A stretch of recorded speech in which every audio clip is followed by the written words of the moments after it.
যাওয়ার আগে আমাকে একটা কিস করে যাও। আমি তোমার কোনো কথাই শুনতে চাই না, তুমি এখন আমাকে কিস করবে। তোমাকে বাসায় গেলে কিস করব। এই তুমি আমার কেবিনে আসতে অনুমতি নিয়ে আসলে না কেন? তোমরা যারা আমার ভয়েসকে ভালোবাসো তারা এই মুহূর্তে আমাদের চ্যানেলটি অবশ্যই সাবস্ক্রাইব করে রাখবে। আর হ্যাঁ, ভিডিওটি সম্পূর্ণ শুনবেন। মজা করা বাদ দিয়ে বলো, কেন ডেকেছো? হাতে অনেক কাজ আছে। এই ফাইলটা একটু ঠিক করে দাও। আচ্ছা, তুমি কি এখনো ছোট? খালি মোবাইলে এত কার্টুন দেখো কেন? ফাইলটা তুমি করতে পারো। আগে তো ঠিক মতো কাজ করতে, এখন করো না কেন? আমার কাজ করতে ভালো লাগে না, শুধু কার্টুন দেখতে ভালো লাগে। আগে করেছি, তখন তো বিয়ে হয়নি। এখন বিয়ে হয়েছে, তাই আমার কাজ সব তুমি করবে। তাহলে অফিসে আসো কেন? বাসায় বসে বসে কার্টুন দেখতে পারো না? আমি বাসায় বসে কার্টুন দেখবো, আর তুমি অফিসে বসে মেয়েদের সাথে আড্ডা দিবে, সেটা কি আমি জানি না? এসব তোমার ভুল ধারণা। আমি কখনো মেয়েদের সাথে আড্ডা দেই না। কাজ করে শেষ করতে পারি না, মেয়েদের সাথে আবার আড্ডা দিব? তোমাদের মতো ছেলেদের আমার ভালো করে চেনা আছে। এখন কথা না বলে আমার ফাইলটা ঠিক করে দাও। ঠিক আছে, দিচ্ছি। একটু রাগ নিয়ে কথাটা বললাম, আর প্রেমা মুচকি মুচকি হাসছে। আমি প্রেমার সামনে বসে ফাইলটা ঠিক করতে লাগলাম। 10 মিনিটের মধ্যে কাজ শেষ হয়ে গেল। এই নাও তোমার ফাইল। আমি আমার কেবিনে যাচ্ছি। যাওয়ার আগে আমাকে একটা কিস করে যাও। প্রেমা, এটা অফিস। তোমাকে বাসায় গেলে কিস করব। আমার হাতে অনেক কাজ জমে আছে। আমি তোমার কোনো কথাই শুনতে চাই না, তুমি এখন আমাকে কিস করবে। তোমার সাথে পারা যাবে না। কে বলেছে তোমাকে বিয়ে করতে? আমার জীবনটা তুমি তেনাফেনা করে দিচ্ছ। কি? আমি তোমার জীবনটা তেনা তেনা করে দিছি? লাগবে না তোমার কিস, তুমি গিয়ে তোমার কাজ করো। বাব্বা, আমার জানোটা দেখে আবার অভিমান করতে পারে। আমি তোমার কে, যে আমি তোমার সাথে অভিমান করব? তুমি তো আমার সব। তোমাকে ছাড়া এই রাসেল পুরো অসহায়। চেয়ার থেকে উঠে গিয়ে প্রেমাকে পিছন থেকে জড়িয়ে ধরে কথাটা বললাম। তখন প্রেমা বলল, যদি তাই হতাম, তাহলে আমার সব আবদার পূরণ করতে। আমি বুঝেছি তুমি এখন আমাকে আগের মতো ভালোবাসো না। আমি তোমাকে অনেক ভালোবাসি, আর ভালোবাসি বলে তো তোমার সব আবদার পূরণ করি। তাহলে এখন আমাকে কিস করো। দাঁড়াও, দরজাটা বন্ধ করে দিয়ে আসি। বলে কেবিনের দরজা বন্ধ করে প্রেমাকে জড়িয়ে ধরে তার ঠোঁটের সাথে আমার ঠোঁট লাগিয়ে দিলাম। 5 মিনিট কিস করার পর ছেড়ে দিলাম। তখন আমি বললাম, এবার খুশি হয়েছো? খুশি মানে? অনেক খুশি হয়েছি।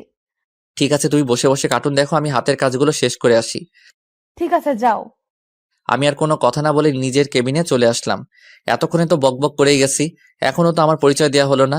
আমি রাসেল, বর্তমানে শ্বশুরের অফিসে কাজ করি। পরিবারে আব্বু আম্মু আর একটা ছোট বোন আছে, আর প্রেমা ও হচ্ছে এই অফিসের বস।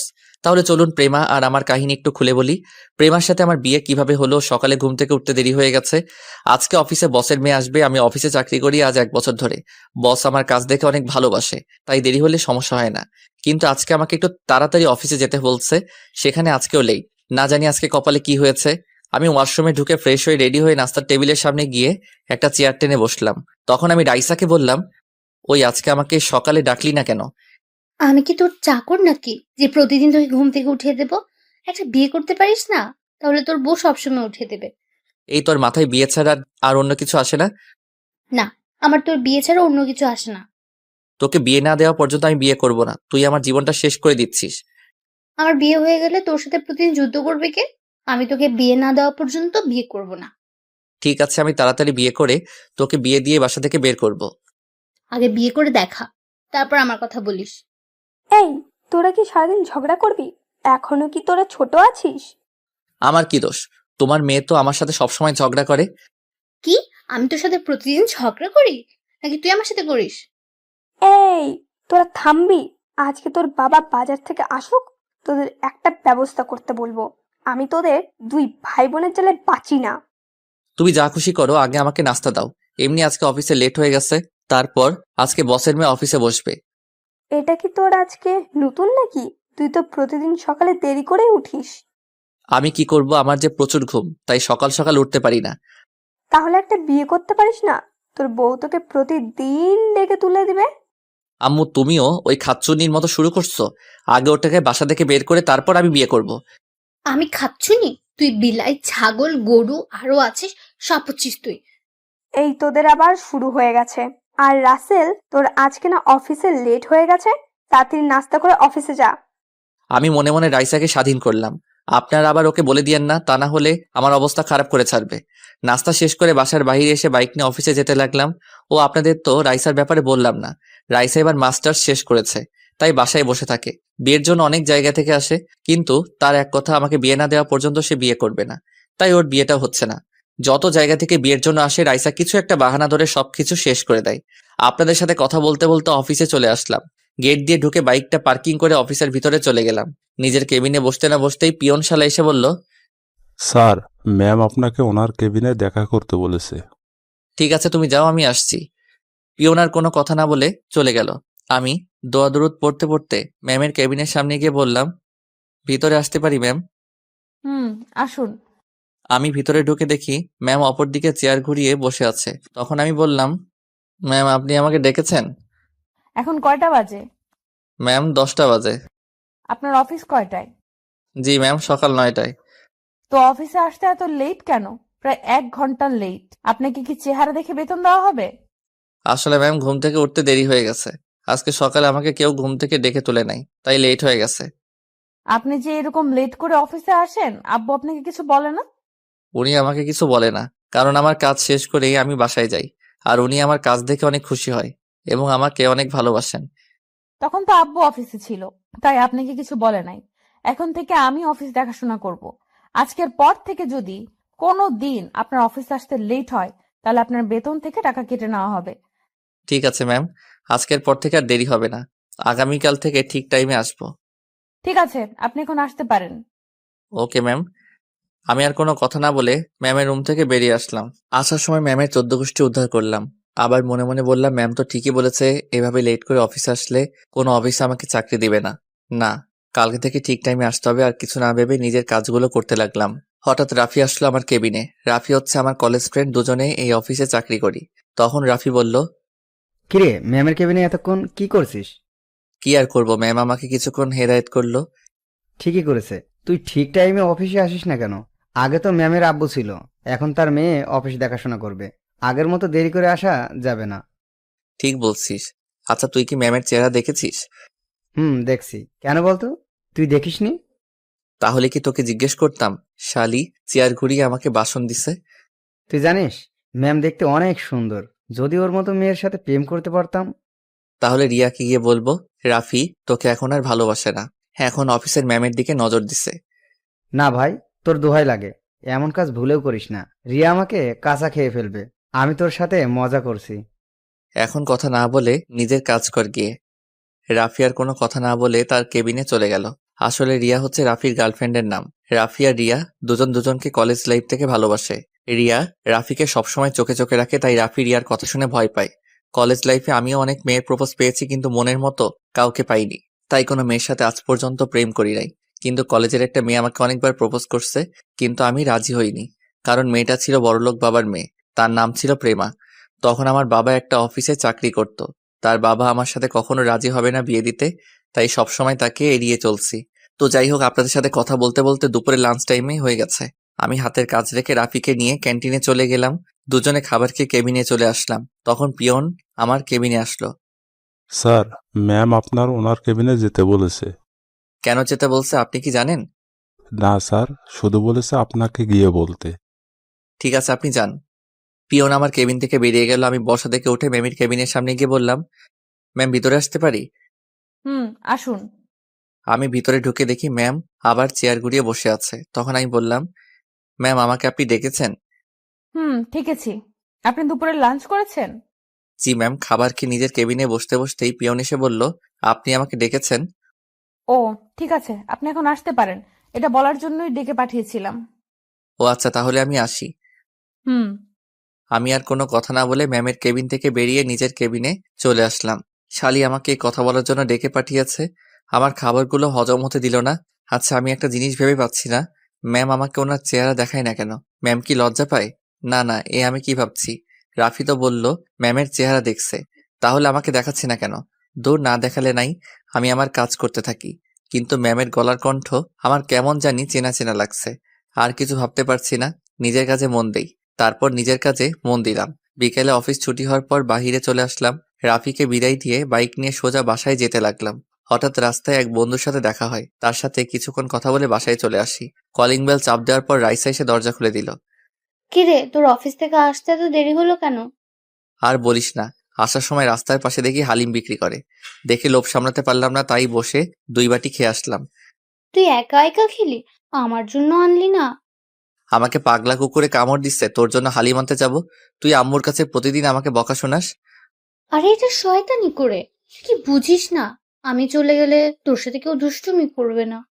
কথাটা রাইসা মন খারাপ করে বলছে। আমি ওর মন খারাপ করা দেখে তার জন্য যে হালিম এনেছি তা ওর সামনে ধরে বললাম, এই পাগলি বোন আমার, তোর এই ভাই কি কখনো তোকে ছাড়া কিছু খেয়েছে? তুই জানিস না তোর এই ভাই অনেক ভালোবাসে? রাইসা আমার কথা শুনে জড়িয়ে ধরে কান্না করে দিল। তখন রাইসা বলল, ভাইয়া তুই আমাকে এত ভালোবাসিস? রে পাগলি, তোর সাথে তো আমি ইচ্ছে করে দুষ্টামি করি। ঠিক আছে, এখন ভেতরে আয়।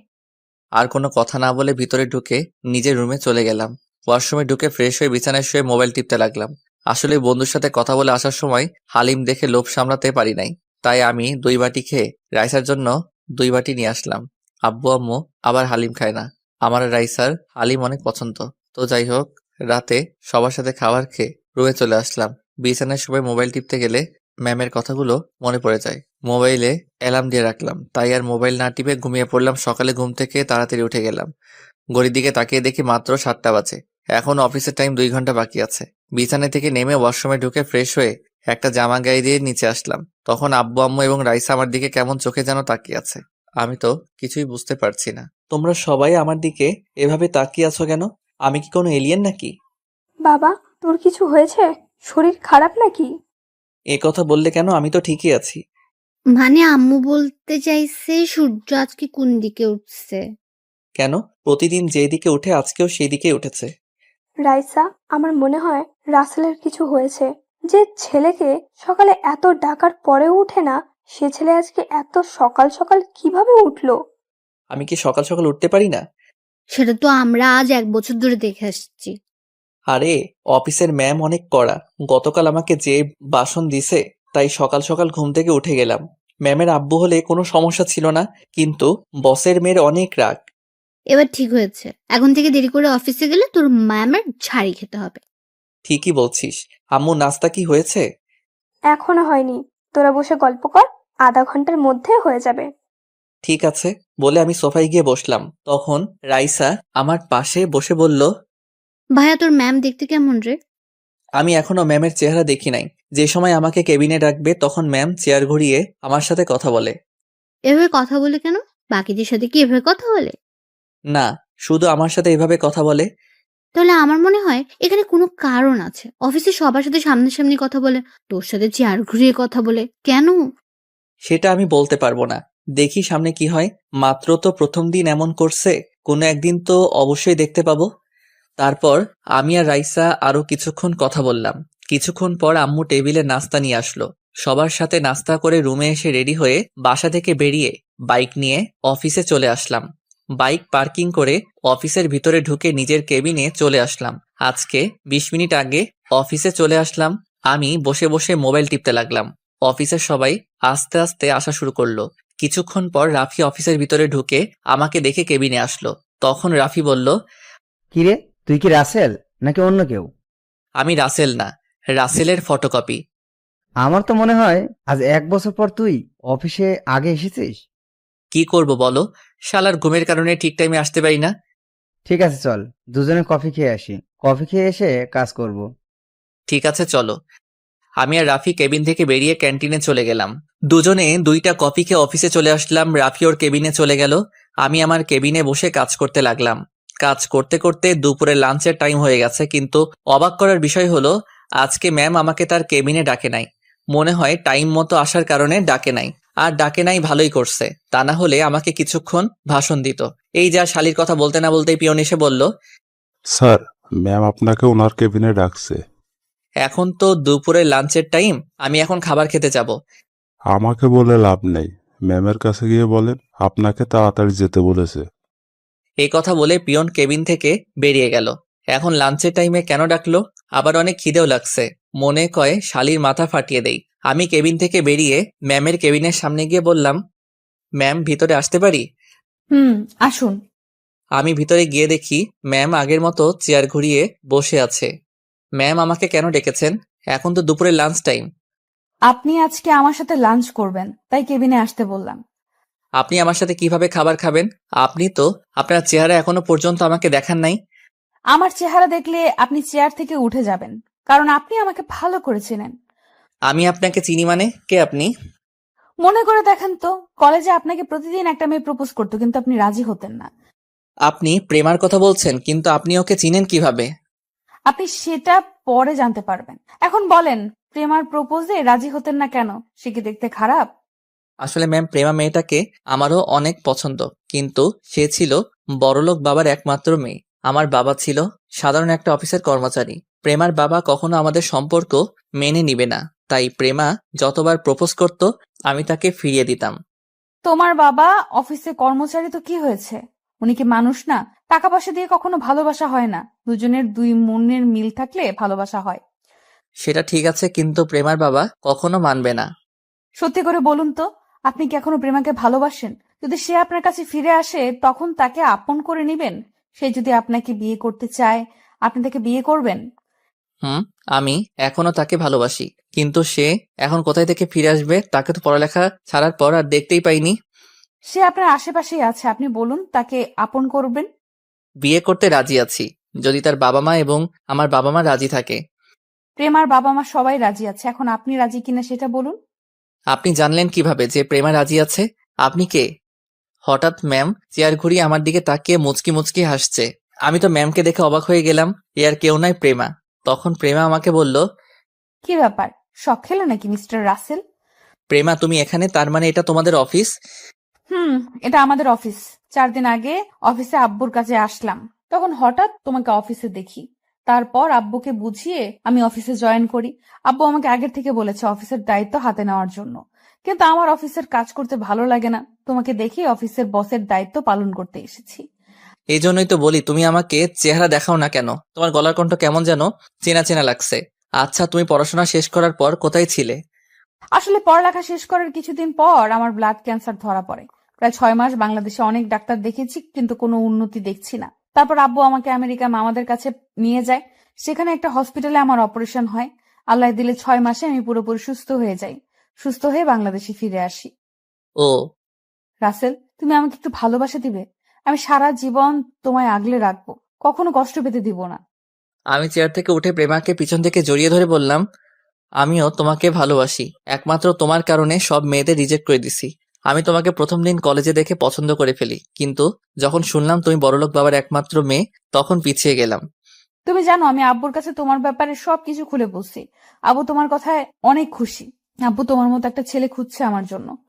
তাহলে তো আর কোনো সমস্যা নেই, কিছুদিন পরে তোমাকে বিয়ে করে বাসায় নিয়ে যাব।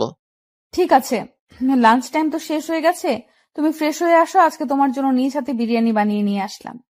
ওকে, আমি ফ্রেশ হয়ে আসছি বলে ওয়াশরুমে ঢুকে ফ্রেশ হয়ে আসলাম। প্রেমা আমার সামনে একটা টিফিন বক্স দিল। আমি খুলে দেখি বিরিয়ানি। আমি খেতে শুরু করলাম। হঠাৎ মনে হলো প্রেমা তো এখনো খাবার খায়নি। আসলে পেটের খিদায় প্রেমার কথা ভুলে গেছি। প্রেমার দিকে তাকিয়ে দেখে আমার দিকে তাকিয়ে আছে। আমি কোনো কথা না বলে প্রেমার মুখের সামনে খাবার ধরলাম। প্রেমা কোনো কথা না বলে খেতে লাগলো। ও, তার মানে আমার হাতে খাওয়ার জন্য এতক্ষণ মহারানী বসেছিল। প্রেমাকে আমি খাইয়ে দিতে লাগলাম। প্রেমা আমার দিকে তাকিয়ে আছে। এভাবে আমার দিকে তাকিয়ে আছো কেন?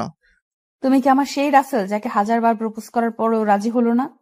তুমি সবকিছু শুনে তারপরেও কথাটা কিভাবে বলছো? হুম, এইভাবে সারা জীবন আমাকে খাইয়ে দিবে তো? তোমার কি হাত নেই? আমি তোমাকে খাইয়ে দিতে যাব কেন? তোমার আর খাইয়ে দিতে হবে না, আমি আর খাবো না। ও মা, মহারানী দেখি আবার রাগ করতে জানে। তুমি চাইলে আমি সবসময় তোমাকে খাইয়ে দিব। এই না হলে আমার জামাই।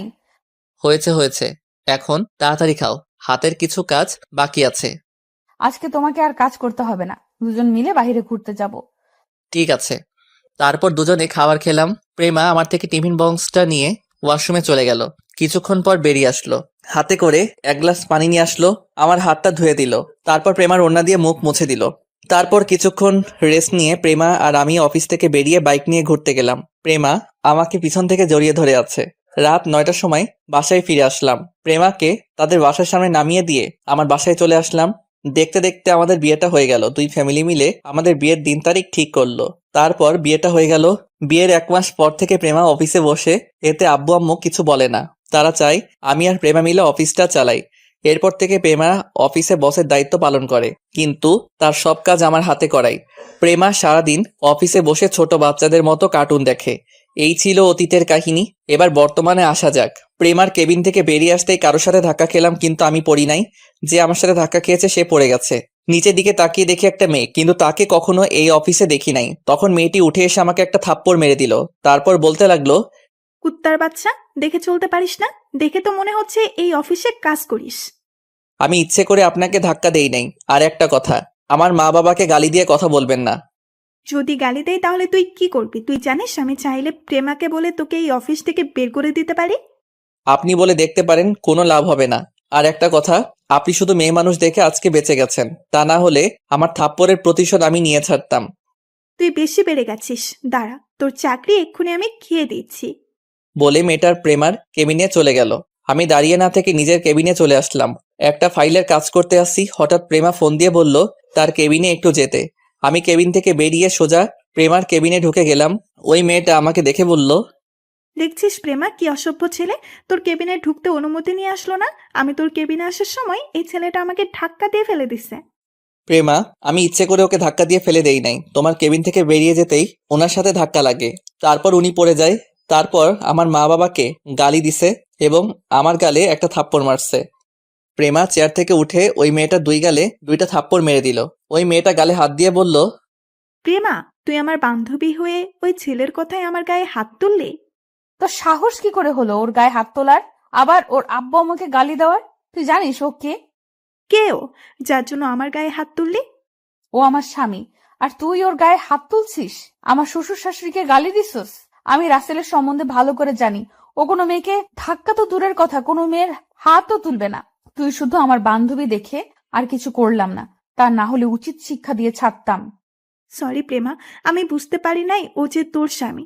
আমি যদি তোর স্বামীকে আগেই দেখতাম তাহলে এমনটা হতো না। তুই আমাকে মাফ করে দে। আমার কাছে মাফ না চেয়ে রাসেলের কাছে ক্ষমা চা। ও যদি তোকে ক্ষমা করে তাহলে আমিও তোকে মাফ করে দিব। আপনি আমাকে ক্ষমা করে দেন, আমি আপনাকে চিনতে পারি নাই। আমি তোমাকে ক্ষমা করে দিছি। ভবিষ্যতে এমন কাজ আর কারোর সাথে করবেন না, তা না হলে তোমাকে পস্তাতে হবে। কথা মনে রাখিস। এই বলে আমি নিজের কেবিনে চলে আসলাম। তারপর বিকালে অফিস ছুটির পর গাড়ি নিয়ে প্রেমার জন্য অপেক্ষা করতে লাগলাম। কিছুক্ষণ পর প্রেমা অফিস থেকে বেরিয়ে আসলো। প্রেমা এসে আমার সাথে সামনের সিটে বসলো। তখন প্রেমা বলল, কি ব্যাপার, তুমি আমাকে নিয়ে আসলে না কেন? আমি মনে করছি ওই মেয়েটা তোমার কেবিনে, তাই আর যাইনি। আচ্ছা, মেয়েটাকে? ও হচ্ছে নদী, আমার সাথে হাই স্কুল লাইফ পর্যন্ত পড়েছে। আমরা দুজন বান্ধবী।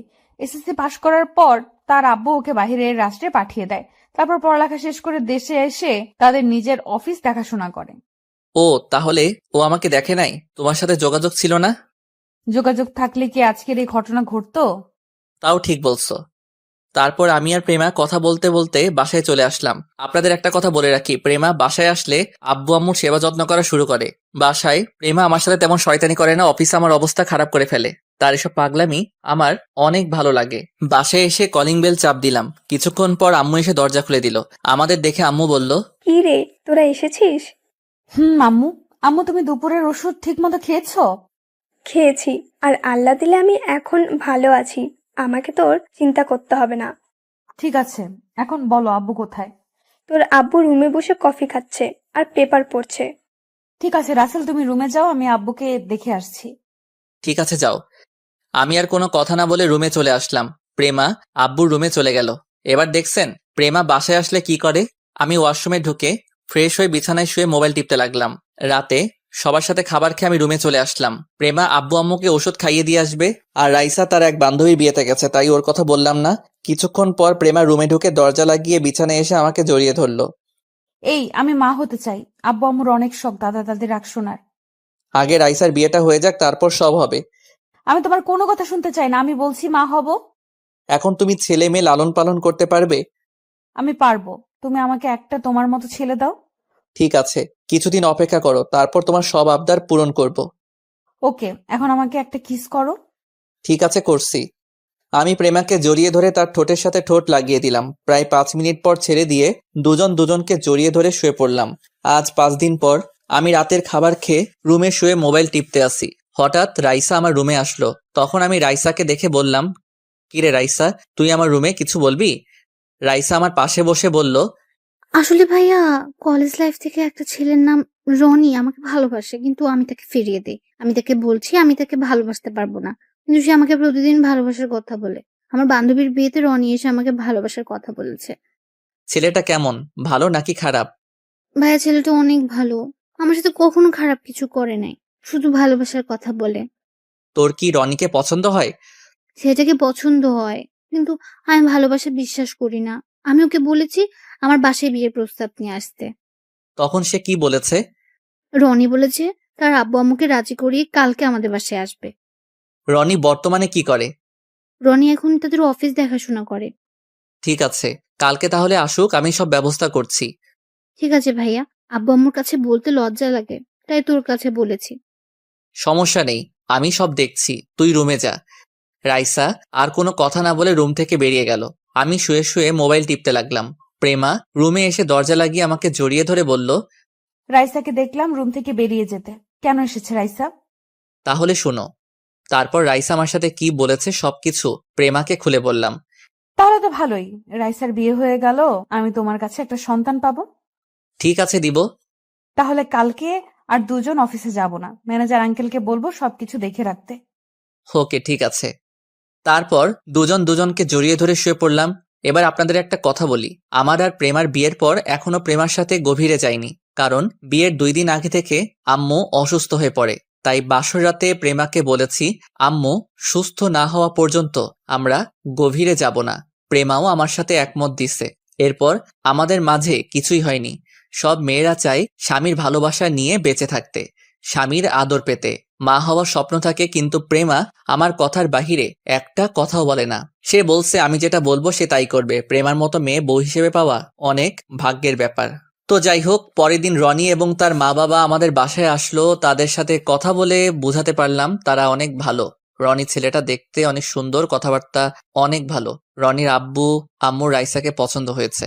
এখন আমাদের বলছে তাদের বাসা এবং তাদের ব্যাপারে জেনে আসতে। এরপর তারা চলে গেল। পরের দিন আমি আব্বু রনিদের বাসায় গেলাম। তাদের বাসায় যাওয়ার আগে কিছু মানুষ থেকে তাদের বিষয় জিজ্ঞেস করলাম। সবাই তাদের ব্যাপারে ভালো বলছে। রনিদের বাসায় গিয়ে সবকিছু দেখলাম। আল্লাহ দিলে সবকিছু ঠিক আছে। রনির আব্বু আম্মুকে বলছি আমাদের বাড়িতে গিয়ে বিয়ের দিন তারিখ ঠিক করে আসতে। আজকে রাইসার গায়ে হলুদ, অফিসের সবাইকে দাওয়াত দেওয়া হয়েছে। রাফিকে বলছি রিয়াকে নিয়ে আসতে। বিয়ের সবকিছু আমার নিজের মতো করে সাজিয়েছি, কোনো কিছুর কমতি রাখি নাই। আমি কাজের লোকগুলোকে সবকিছু ঠিকঠাক ভাবে দেখিয়ে দিচ্ছি। হঠাৎ নদী আমার সামনে এসে বলল, কেমন আছেন? আমি ভালো আছি, আপনি কেমন আছেন? আমিও ভালো আছি। আপনি কি আমার উপরে এখনো রেগে আছেন? আরে না, আমি ওই দিনই সবকিছু ভুলে গেছি। তা কোন সময় আসলেন? কিছুক্ষণ আগে আসলাম। আমি আসতে চাইনি, কিন্তু প্রেমার জোড়াজুড়িতেই আসতে হলো। ঠিক আছে, আপনি প্রেমার কাছে যান, আমি এদিকে কাজের লোকগুলোকে ঠিকঠাক মতো দেখিয়ে দিচ্ছি। আচ্ছা ঠিক আছে। নদী আর কোনো কথা না বলে প্রেমার কাছে চলে গেল। আমি এদিকে সবকিছু কাজের লোকগুলোকে দেখিয়ে দিতে লাগলাম। রাতে সবাই রাইসাকে হলুদ লাগাতে লাগলো। এক এক করে সবাই হলুদ লাগাতে আসে। হঠাৎ প্রেমা আমার সামনে আসলো। আজকে প্রেমা একটা হলুদ রঙের শাড়ি পরছে, তাকে দেখতে অনেক সুন্দর লাগছে। প্রেমা আমার সামনে এসে বলল, কি ব্যাপার, তুমি এখানে দাঁড়িয়ে আছো কেন? চলো দুজনে একসাথে রাইসাকে হলুদ লাগাবো। দেখো না, সব স্বামী স্ত্রী একসাথে মিলে হলুদ লাগাচ্ছে। ঠিক আছে চলো। আমি আর প্রেমা রাইসার 2 পাশে বসলাম। প্রথমে আমি রাইসার মুখে হলুদ লাগালাম, এরপর প্রেমা লাগালো। হঠাৎ প্রেমা আমার মুখেও লাগিয়ে দিল। এটা দেখে সব মেহমান হাসতে লাগলো। আবার অনেকে দাঁড়িয়ে দাঁড়িয়ে বলছে এদের দুজনকে জামাই বউয়ে অনেক মানিয়েছে। আমি কিছুক্ষণ প্রেমার সাথে দুষ্টুমি করে বাসার ছাদে চলে আসলাম। প্রেমা আর নদী মিলে রাইসার হাতে মেহেদি লাগাচ্ছে। হঠাৎ দেখি রাফি আর রিয়া ছাদের উপরে আসলো। তখন রাফি বলল, কিরে, ছাদের উপরে দাঁড়িয়ে কি করছিস? না, এমনি ভালো লাগছে না। কেন, হঠাৎ তোর আবার কি হলো? আরে তুমি বুঝো না, আজকে রাত্রের পরে তো তার বোনটা স্বামীর বাসায় চলে যাবে, তাই ভালো লাগছে না। ও, এ কথা। এখানে তো কিছুই করার নেই। মেয়ে হয়ে যখন জন্মগ্রহণ করেছে, বিয়ের পর তো স্বামীর বাড়িতে যেতে হবে। আমার বোনটা অনেক আদরের। আমি ওর সাথে সবসময় দুষ্টুমি করতাম। আমার সাথে রাগ করলে আমি তার রাগ ভেঙে দিতাম।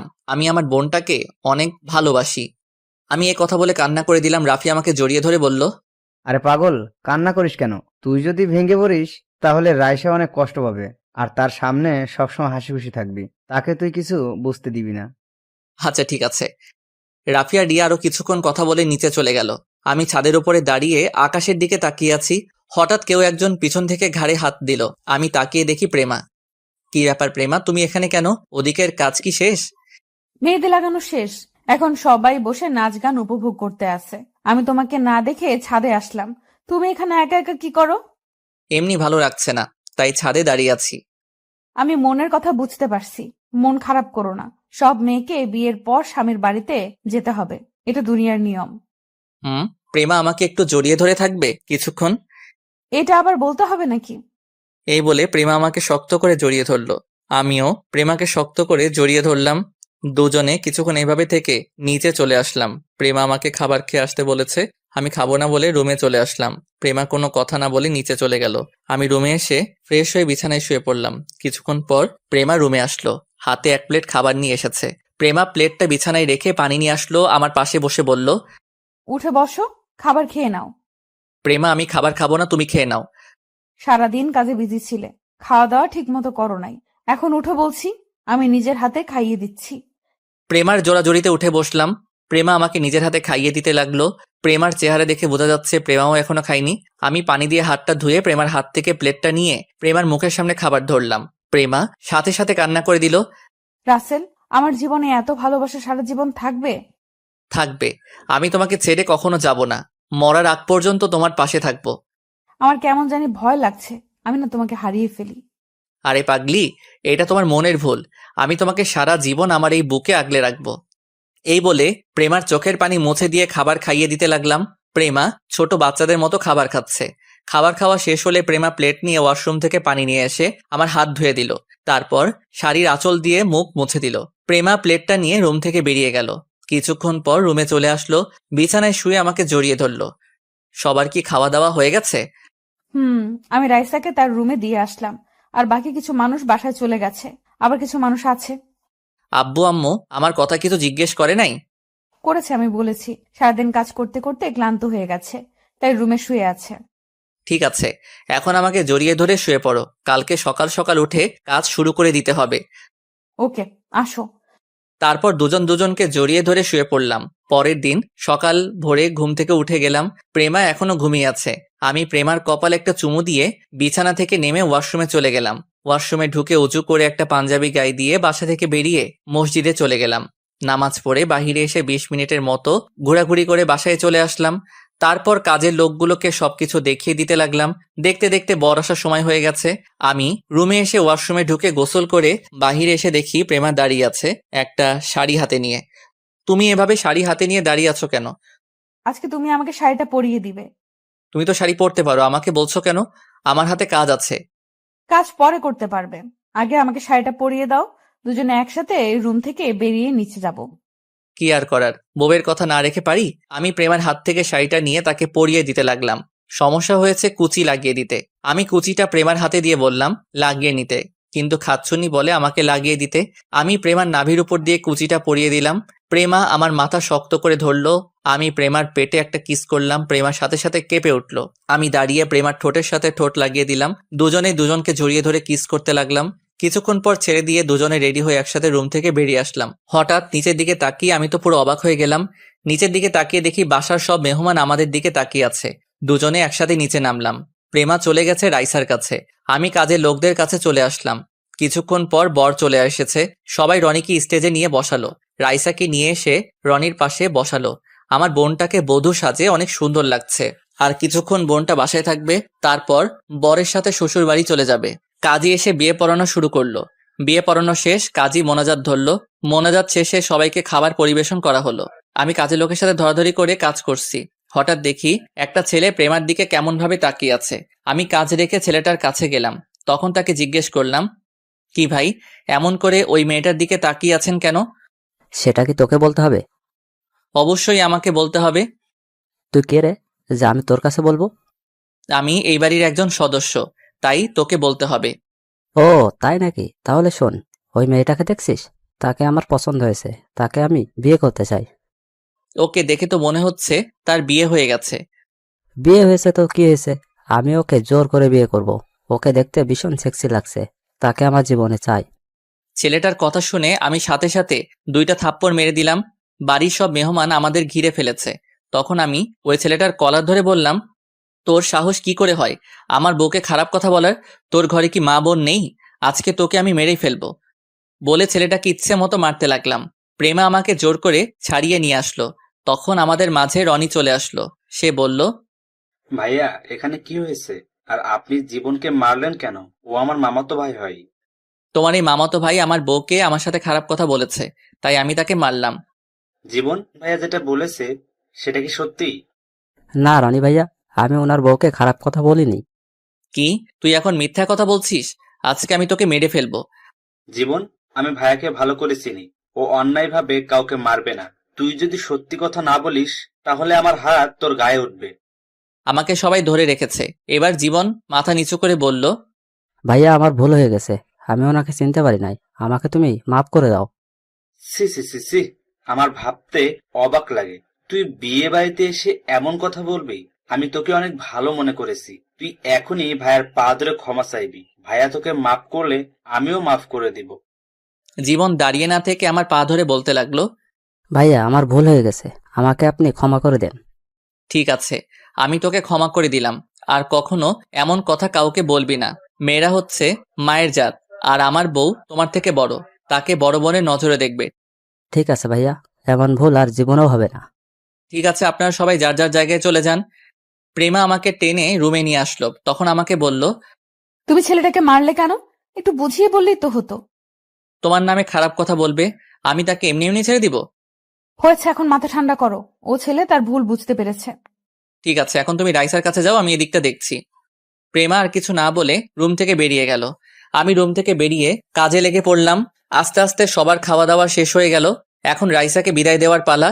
রাইসা আব্বু আম্মুকে জড়িয়ে ধরে কান্না করতে লাগলো, নিজের চোখ দিয়ে পানি পড়তে লাগলো। বোনটার সাথে অনেক দুষ্টুমি করছি, এখন কার সাথে করব? রাইসা মা বাবাকে ছেড়ে আমাকে জড়িয়ে ধরে কান্না করে দিল। আমি রনির হাতে রাইসাকে তুলে দিয়ে বললাম, রনি, আমার বোনটাকে তোমার হাতে তুলে দিলাম। ওর চোখে কখনো অশ্রু ঝরতে দেই নেই। তুমি আমার বোনটার খেয়াল রেখো, তাকে কখনো কষ্ট দিও না। আপনি কোনো চিন্তা করবেন না ভাইয়া, আমি রাইসাকে কখনো কষ্ট দিতে দেব না। আরো কিছু কথা বলে রাইসাকে গাড়িতে উঠিয়ে দিলাম।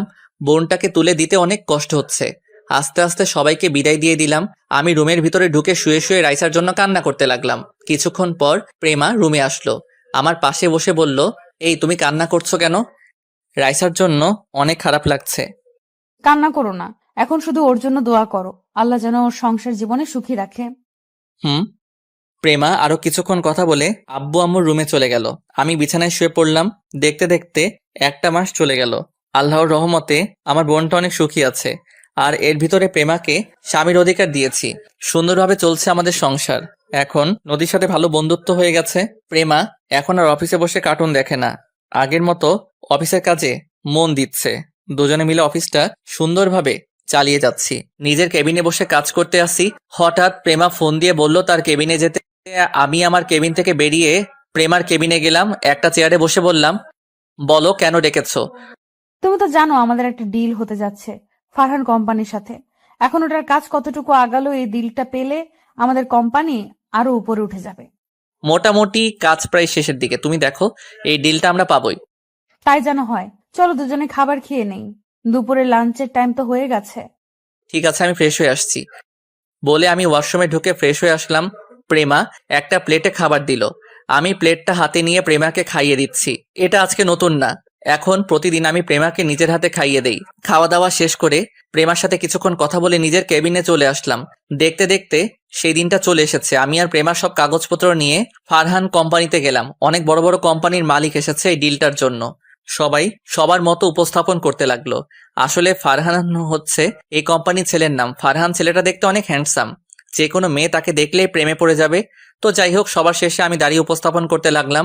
আমার উপস্থাপনা শেষে ফারহান হাততালি দিয়ে বলল, আমি আমাদের এই ডিলটা পেমা অফ কোম্পানিকে দিতে চাই। ওনাদের উপস্থাপন আমার অনেক ভালো লাগছে। ডিলটা পেয়ে আমি আর প্রেমা অনেক খুশি হয়েছি। ফারহান হলরুম থেকে বেরিয়ে যেতেই আমাদের বলেছে তার কেবিনে যেতে। আমি আর প্রেমা ফারহানের কেবিনে অনুমতি নিয়ে ঢুকলাম। দুজনে 2টা চেয়ার টেনে বসলাম। আপনার উপস্থাপনা আমার অনেক ভালো লেগেছে। আমি চাই আপনারা নিজের মতো করে কাজটা করবেন। জি, অবশ্যই। তারপর ফারহান আমাদের হাতে ডিলটা তুলে দিল। আমরা ফারহানের কেবিন থেকে বেরিয়ে অফিসের বাইরে চলে আসলাম, গাড়ি নিয়ে নিজেদের অফিসে যেতে লাগলাম। তখন প্রেমা বলল, আমাদের কোম্পানিটা এখন বাংলাদেশের টপে উঠে যাবে। ঠিক বলছো, এতদিনের পরিশ্রম বৃথা যায়নি। কথা বলতে বলতে অফিসে চলে আসলাম। দেখতে দেখতে আরো 2টা মাস চলে গেল। আমাদের কোম্পানিটা এখন বাংলাদেশের টপের মধ্যে একটা। এই সবই হয়েছে আমার প্রেমার জন্য। আমার আর প্রেমার ভালোবাসা আগের মতোই আছে। রাতে শুয়ে শুয়ে মোবাইল টিপতে আসি, কিছুক্ষণ পর প্রেমার রুমে এসে আমাকে জড়িয়ে ধরে বলল, এই, তুমি অনেক দিন হয়েছে আমাকে আদর করো না, আজকে আমাকে অনেক আদর করতে হবে। এতদিন তো কাজের চাপে তোমাকে আদর করতে পারি নাই, আজকে তোমাকে মন ভরে আদর করব। তো করো, আমি তোমার আদর সবসময় পেতে চাই। আমিও আর শুয়ে না থেকে প্রেমার ঠোঁটের সাথে ঠোঁট লাগিয়ে দিলাম। দুজন দুজনকে জড়িয়ে ধরে কিস করতে লাগলাম। তারপর আমি আস্তে আস্তে হারিয়ে গেলাম অজানা ঠিকানায়। একদিন অফিসে বসে কাজ করতে আসি। আজকে প্রেমা অফিসে আসে নাই, কারণ আজকে প্রেমা তাদের বাসায় গেছে। তার আব্বু নাকি হঠাৎ অসুস্থ হয়ে পড়ছে। আমি বলছিলাম যাওয়ার জন্য, পরে প্রেমা বলল বেশি অসুস্থ না, ওষুধ খেলে ঠিক হয়ে যাবে। প্রেমা বিকেলের মধ্যে বাসায় ফিরে আসবে। আমি আর কিছু বললাম না। হঠাৎ কেউ একজন দরজার সামনে দাঁড়িয়ে বলল, ভেতরে আসতে পারি স্যার? আমি দরজার দিকে তাকিয়ে দেখি নদী। তখন আমি বললাম, আরে আসো। তা হঠাৎ আজকে অফিসে আসলে যে? অফিসের সামনে দিয়ে যাচ্ছিলাম, তখন ভাবলাম প্রেমা আর আপনার সাথে দেখা করে যাই, কিন্তু প্রেমাকে তো দেখছি না। ওর আব্বু হঠাৎ অসুস্থ হয়ে পড়ে, তাই প্রেমা তার বাবাকে দেখতে গেছে, এই জন্য আজকে অফিসে আসে নাই। ও আচ্ছা, আপনার হাতে কি তেমন কাজ আছে? না, তেমন কোনো কাজ নেই। কেন বলো তো? তাহলে চলুন দুজনে আজকে বাহির থেকে কফি খেয়ে আসি। সেটা মন্দ না, ঠিক আছে চলো। আমি আর নদী অফিস থেকে বেরিয়ে আমার গাড়ি করে একটা কফি শপে চলে গেলাম। গাড়ি পার্কিং করে আমি আর নদী কফি শপে ঢুকলাম। দুজনে একটা টেবিলে গিয়ে বসলাম। ওয়েটারকে বললাম 2টা কফি দিতে। কিছুক্ষণ পর ওয়েটার কফি দিয়ে গেল। আমি আর নদী কফি খাচ্ছি। হঠাৎ একটা টেবিলে চোখ পড়তেই আমি পুরো অবাক হয়ে গেলাম। আমি কাকে দেখছি, নিজের চোখকে বিশ্বাস করতে পারছি না। আর কেউ না, প্রেমা। দেখি ফারহান কোম্পানির ফারহানের সাথে বসে কফি খাচ্ছে আর দুজনে হেসে হেসে কথা বলছে। নদী এখনো দেখে নাই। আমি আর নদী কফি খেয়ে বাহিরে চলে আসলাম। নদীকে বিদায় দিয়ে অফিসে চলে আসলাম। নিজের কেবিনে মনমরা হয়ে বসে আছি। হঠাৎ রাফি আমার কেবিনে আসলো। একটা চেয়ারে বসে বলল, কিরে, তোকে কেমন মনমরা লাগছে? কি হয়েছে তোর? আজকে নিজের চোখে যেটা দেখলাম সেটা আমি কখনো প্রেমার কাছ থেকে আশা করি নাই। কি হয়েছে আমাকে একটু বলতো। আজকে প্রেমার বান্ধবী নদীকে নিয়ে একটা কফি শপে কফি খাচ্ছিলাম। তখন একটা টেবিলে দেখি প্রেমা আর ফারহান দুজনে বসে কফি খাচ্ছে আর হেসে হেসে কথা বলছে। তুই কোন ফারহানের কথা বলছিস? আরে, আগে আমাদের যে ডিলটা দিয়েছে ফারহান কোম্পানির মালিক, ফারহানকে দেখলাম। তার মানে কি প্রেমা আর ফারহানের ভিতরে কিছু চলছে? ফারহান ছেলেটা দেখতে অনেক সুন্দর। প্রেমা কি তার সুন্দর চেহারার প্রেমে পড়ে গেছে? আমার মনে হয় তোর কোথাও ভুল হচ্ছে। আর প্রেমাকে দেখে মনে হয় না অন্য ছেলের সাথে প্রেম করবে। তুই একটাবার প্রেমার সাথে কথা বলে দেখ। তুই ঠিকই বলছিস, আমি ওর সাথে এই ব্যাপারে কথা বলবো।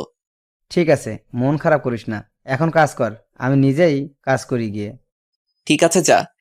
রাফি আর কোনো কথা না বলে চলে গেল। আমি মোবাইলটা হাতে নিয়ে প্রেমাকে ফোন দিলাম। বলো। তুমি এখন কোথায় যাচ্ছ? আমি তো বাসায় যাচ্ছি, কেন বলো তো? তোমার আব্বুর কাছে অনেকক্ষণ আগে ফোন দিয়েছি। আব্বু বলছে তুমি নাকি বাসায় চলে গেছো, তাহলে এত দেরি কেন? আসলে তুমি কিছু মনে করো না, বাসায় যাওয়ার সময় হঠাৎ ফারহানের সাথে রাস্তায় দেখা। ফারহানের জোরাজোরিতে কফি খেয়ে আসতে লেট হয়ে গেল। আমাকে তো ফোন করে বলতে পারতে। আমি তো মনে করেছি বেশি সময় লাগবে না, কিন্তু কথা বলতে বলতে অনেক দেরি হয়ে গেছে। আর কথা না বলে থাকতে পারছি না, ওর কারণে আমাদের কোম্পানিটা এত উপরে উঠেছে। আচ্ছা ঠিক আছে, এখন বাসায় যাও, বলে ফোনটা কেটে দিলাম। আমি মনে মনে বললাম, প্রেমা তো ঠিক কথাই বলেছে, ফারহানের কারণে আমাদের কোম্পানিটা এত উপরে উঠেছে। আমি আর কিছু না ভেবে কাজে মন দিলাম। বিকেলে অফিস থেকে বাসায় গিয়ে কলিং বেল চাপ দিলাম। প্রেমা এসে দরজা খুলে দিল। তুমি এসেছো, যাও গিয়ে ফ্রেশ হয়ে নাও। ঠিক আছে। আমি আর কোনো কথা না বলে রুমে চলে আসলাম। ওয়াশরুমে ঢুকে ফ্রেশ হয়ে বিছানায় শুয়ে মোবাইল টিপতে লাগলাম। কিছুক্ষণ পর প্রেমা রুমে আসলো, হাতে 2টা কফি নিয়ে। আমার পাশে বসে একটা কফি আমাকে দিল। আমি মোবাইল টিপতে আসছি আর কফি খাচ্ছি। তখন প্রেমা বলল, তুমি আমার উপরে রাগ করে আছো? না, আমি কারোর ওপর রাগ করে নেই। তাহলে তুমি আমার সাথে কথা বলছো না কেন? আমি তো ফারহানের সাথে কথা বলতে চাইনি। আমি এখন ও ব্যাপারে তোমার সাথে কথা বলছি। আমার এমনি ভালো লাগছে না। তোমার কি শরীর খারাপ? আমার কোলে মাথা দাও, আমি তোমার মাথায় হাত বুলিয়ে দিচ্ছি। না থাক, লাগবে না, এমনি ঠিক হয়ে যাবে। তোমার না লাগলেও আমার লাগবে। বলে আমার মাথাটা প্রেমার কোলে নিয়ে গেল। আমার মাথায় প্রেমা হাত বুলিয়ে দিচ্ছে। আমার কাছে অনেক ভালো লাগছে। পরের দিন সকালে সবাই মিলে নাস্তা করছি। হঠাৎ প্রেমা মাথা ঘুরে পড়ে গেল। আমি প্রেমাকে কোলে নিয়ে দ্রুত গাড়িতে শুয়ে দিয়ে হাসপাতালে নিয়ে আসলাম। আমার আব্বু আম্মু এসেছে। ডাক্তার প্রেমাকে কেবিনের ভিতরে নিয়ে গেল। শ্বশুর শাশুড়িকে ফোন দিয়ে হাসপাতালে আসতে বললাম। কিছুক্ষণ পর শ্বশুর শাশুড়ি হাসপাতালে চলে আসলো। রাসেল, প্রেমার কি হয়েছে? আব্বু, চিন্তা করবেন না, হঠাৎ মাথা ঘুরে পড়ে যায়। আমি ওকে দ্রুত হাসপাতালে নিয়ে আসি। ডাক্তার ভিতরে প্রেমাকে দেখছে, এখনো বাহিরে আসে নাই। কিছুক্ষণ পর একজন ডাক্তার বেরিয়ে আসলো। আমি ডাক্তারের কাছে গিয়ে বললাম, ডাক্তার, আমার প্রেমার কি হয়েছে? তখন ডাক্তার হাসতে হাসতে বলল, আরে চিন্তার কোনো কারণ নেই, আপনাদের জন্য একটা খুশি সংবাদ আছে। খুশির সংবাদ মানে? মানে হলো আপনি বাবা হতে চলেছেন, এখনই সবাইকে মিষ্টি খাওয়ান। ডাক্তার, আপনি সত্যি বলছেন আমি বাবা হতে চলেছি? তবে ওকে বাড়ি কাজ করতে দেওয়া যাবে না, এতে আপনার সন্তানের ক্ষতি হতে পারে। ঠিক আছে ডাক্তার, আমরা কি প্রেমার সাথে দেখা করতে পারি? অবশ্যই, আর আপনারা এখনই তাকে বাসায় নিয়ে যেতে পারেন। ধন্যবাদ ডাক্তার। ডাক্তার আর কোনো কথা না বলে চলে গেল। আমরা সবাই প্রেমার কেবিনে ঢুকলাম। সবাই অনেক খুশি। আব্বু আম্মু, দাদা দাদি হবে, শ্বশুর শাশুড়ি, নানা নানি হবে। আম্মু গিয়ে প্রেমার পাশে বসে বলল, এখন কেমন লাগছে মা? মাথাটা কেমন ঘুরছে। সমস্যা নেই, কিছুক্ষণ পর ঠিক হয়ে যাবে। আরো কিছুক্ষণ কথা বলে প্রেমাকে বাসায় নিয়ে আসলাম। শ্বশুর শাশুড়ি তাদের বাসায় চলে গেল। আমি প্রেমাকে বিছানায় শুয়ে কিছুক্ষণ রেস্ট নিতে বললাম। 2 দিন পর সবাই বসে রাতের খাবার খাচ্ছি। তখন প্রেমা বলল, আব্বু আম্মু, আমি কালকে থেকে অফিসে বসতে চাই। তুমি তো অসুস্থ, তুমি কিভাবে অফিসের কাজ করবে? আমি এখন সুস্থ আছি, আর হতে এখনো অনেক দেরি আছে। তুমি কি পারবে অফিসে কাজ করতে? আমি না পারলে তুমি তো আছো। ঠিক আছে মা, তুমি যা বলবে তাই হবে। আমিও আর কিছু বললাম না। খাবার খেয়ে নিজের রুমে চলে আসলাম। রুমে এসে বিছানায় শুয়ে মোবাইল টিপতে লাগলাম। কিছুক্ষণ পর প্রেমা রুমে আসলো।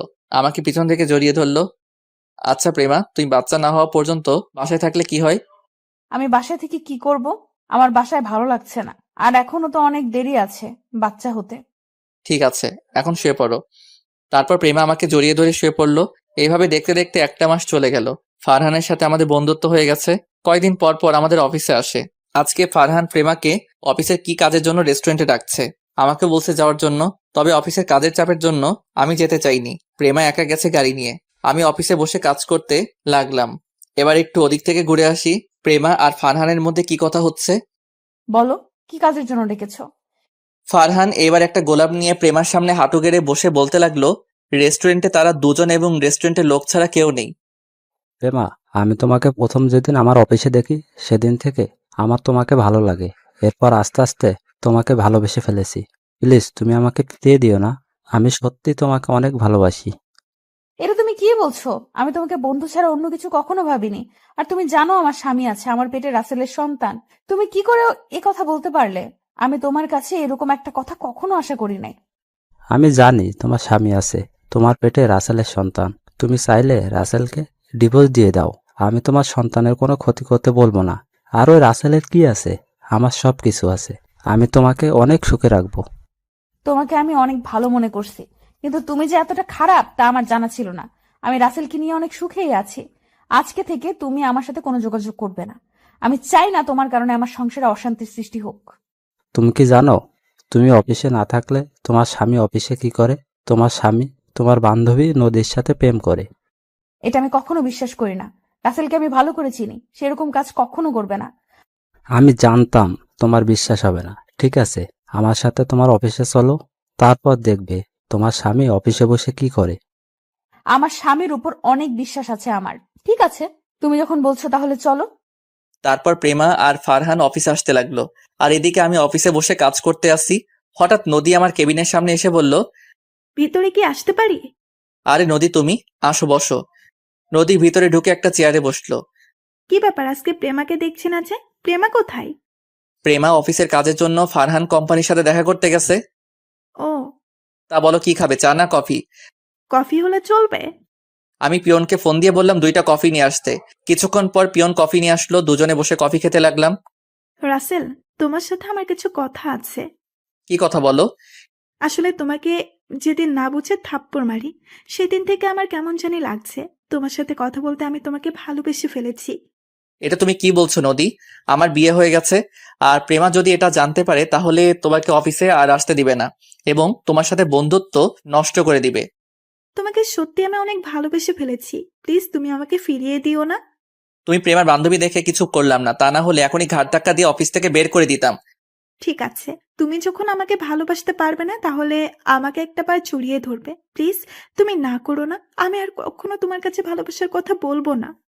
আমি ভাবলাম জড়িয়ে ধরতে তো বলছে, এর থেকে তো বেশি কিছু বলে নাই। ঠিক আছে, শুধু বন্ধু বলে জড়িয়ে ধরতে বললাম। নদী চেয়ার থেকে উঠে আসলো, আমিও দাঁড়িয়ে গেলাম। আপনাদের একটা কথা বলে রাখি, নদীর কথাগুলো আমার কেমন খটকা লাগলো, তাই আমার মোবাইলের অডিও চালু করে রাখলাম।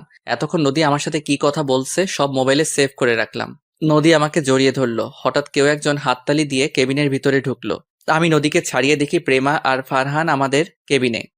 প্রেমা, তুমি কখন আসলে? কেন? আমি আসাতে বুঝি তোদের সমস্যা হয়ে গেছে? প্রেমা, তুমি আমার কথাটা আগে শুনো। কি শুনবো তোর কথা?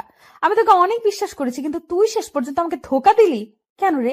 আমি কি তোকে কম ভালোবাসা দিয়েছি তার জন্য তুই নদীর সাথে কেবিনে বসে রোম্যান্স করবি? প্রেমা, তুমি আমাকে ভুল ভাবছো, আমাদের মধ্যে কিছুই নেই। আগে আমার কথাটা শোনো। আমি তোর কোনো কথা শুনতে চাই না। তুই একটা ধোঁকাবাজ। তোকে ভালোবেসে বিয়ে করে আমি জীবনের বড় ভুল করেছি। আমি ধোঁকাবাজ না, আমি তোমাকে অনেক ভালোবাসি। এর ফাঁকে ফারহান আর নদী কেবিন থেকে বেরিয়ে চলে গেল। তাহলে এই ছিল তোর ভালোবাসা? লাস্ট পর্যন্ত আমার বান্ধবীর সাথে এরকম করলি? তুই আজকে বাসায় আয়, আমি তোর মতো বেইমানের সাথে আর সংসার করব না। এই বলে প্রেমা কেবিন থেকে বেরিয়ে গেল, আমাকে সত্যটা বলার সুযোগ দিল না। আমি দাঁড়িয়ে না থেকে প্রেমার পিছনে কেবিন থেকে বেরিয়ে আসলাম। অফিস থেকে বেরিয়ে দেখি প্রেমা গাড়ি চলে গেছে। আমি ম্যানেজারের গাড়ি নিয়ে প্রেমার পিছনে যেতে লাগলাম। যেতে যেতে দেখি প্রেমা তাদের বাসায় আসলো। প্রেমা বাড়ির ভিতরে ঢুকে গেল, আমি তার পিছনে বাসার ভিতরে ঢুকলাম। আমার আগে প্রেমা ভিতরে ঢুকে গেল। আমি গাড়ি পার্কিং করে দরজার সামনে দাঁড়িয়ে কলিং বেল চাপ দিলাম। কিছুক্ষণ পর শ্বশুরবাড়ির কাজের লোক দরজা খুলে দিল। আমি ভিতরে ঢুকে দেখি শ্বশুর শাশুড়ি সোফায় বসে কফি খাচ্ছে আর গল্প করছে। আমাকে দেখে শ্বশুর বলল, আরে রাসেল, প্রেমার কি হয়েছে? দেখলাম কান্না করতে করতে রুমে চলে গেল। তোমার সাথে কিছু হয়েছে? আসলে আব্বু, আমাদের মাঝে একটু ভুল বোঝাবুঝি হয়েছে, প্রেমা সত্যটা না জেনে আমাকে ভুল বুঝছে। কি এমন হয়েছে তোমাদের মধ্যে যে প্রেমা তোমাকে ভুল বুঝলো?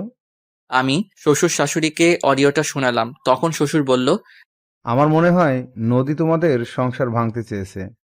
নদী আমাদের সংসার কেন ভাঙবে? আচ্ছা, নদীর সাথে তোমাদের কিছু হয়েছে? একদিন নদীর সাথে আমি অফিসে ধাক্কা খাই। সেদিন নদী আমাকে না চিনে গায়ে হাত তোলে। তখন প্রেমা এটা শুনে নদীকে 2টা থাপ্পড় মারে। তাহলে এটা নদীর সাজানো নাটক, তার থাপ্পড়ের প্রতিশোধ নিতে এমনটা করেছে। আমার মনে হয় তাই হবে। আগে প্রেমার ভুলটা ভেঙে দেই, তা না হলে অন্য কিছু করে বসবে। ঠিক আছে, যাও। আমি আর কোনো কথা না বলে উপরে প্রেমার রুমের সামনে এসে বললাম, প্রেমা দরজা খুলো, তুমি একটাবার আমার কথাগুলো শোনো। প্রেমা রুমের ভিতর থেকে বলল, তুই এখানে কেন এসেছিস? তুই আমাদের বাসা থেকে বেরিয়ে যা।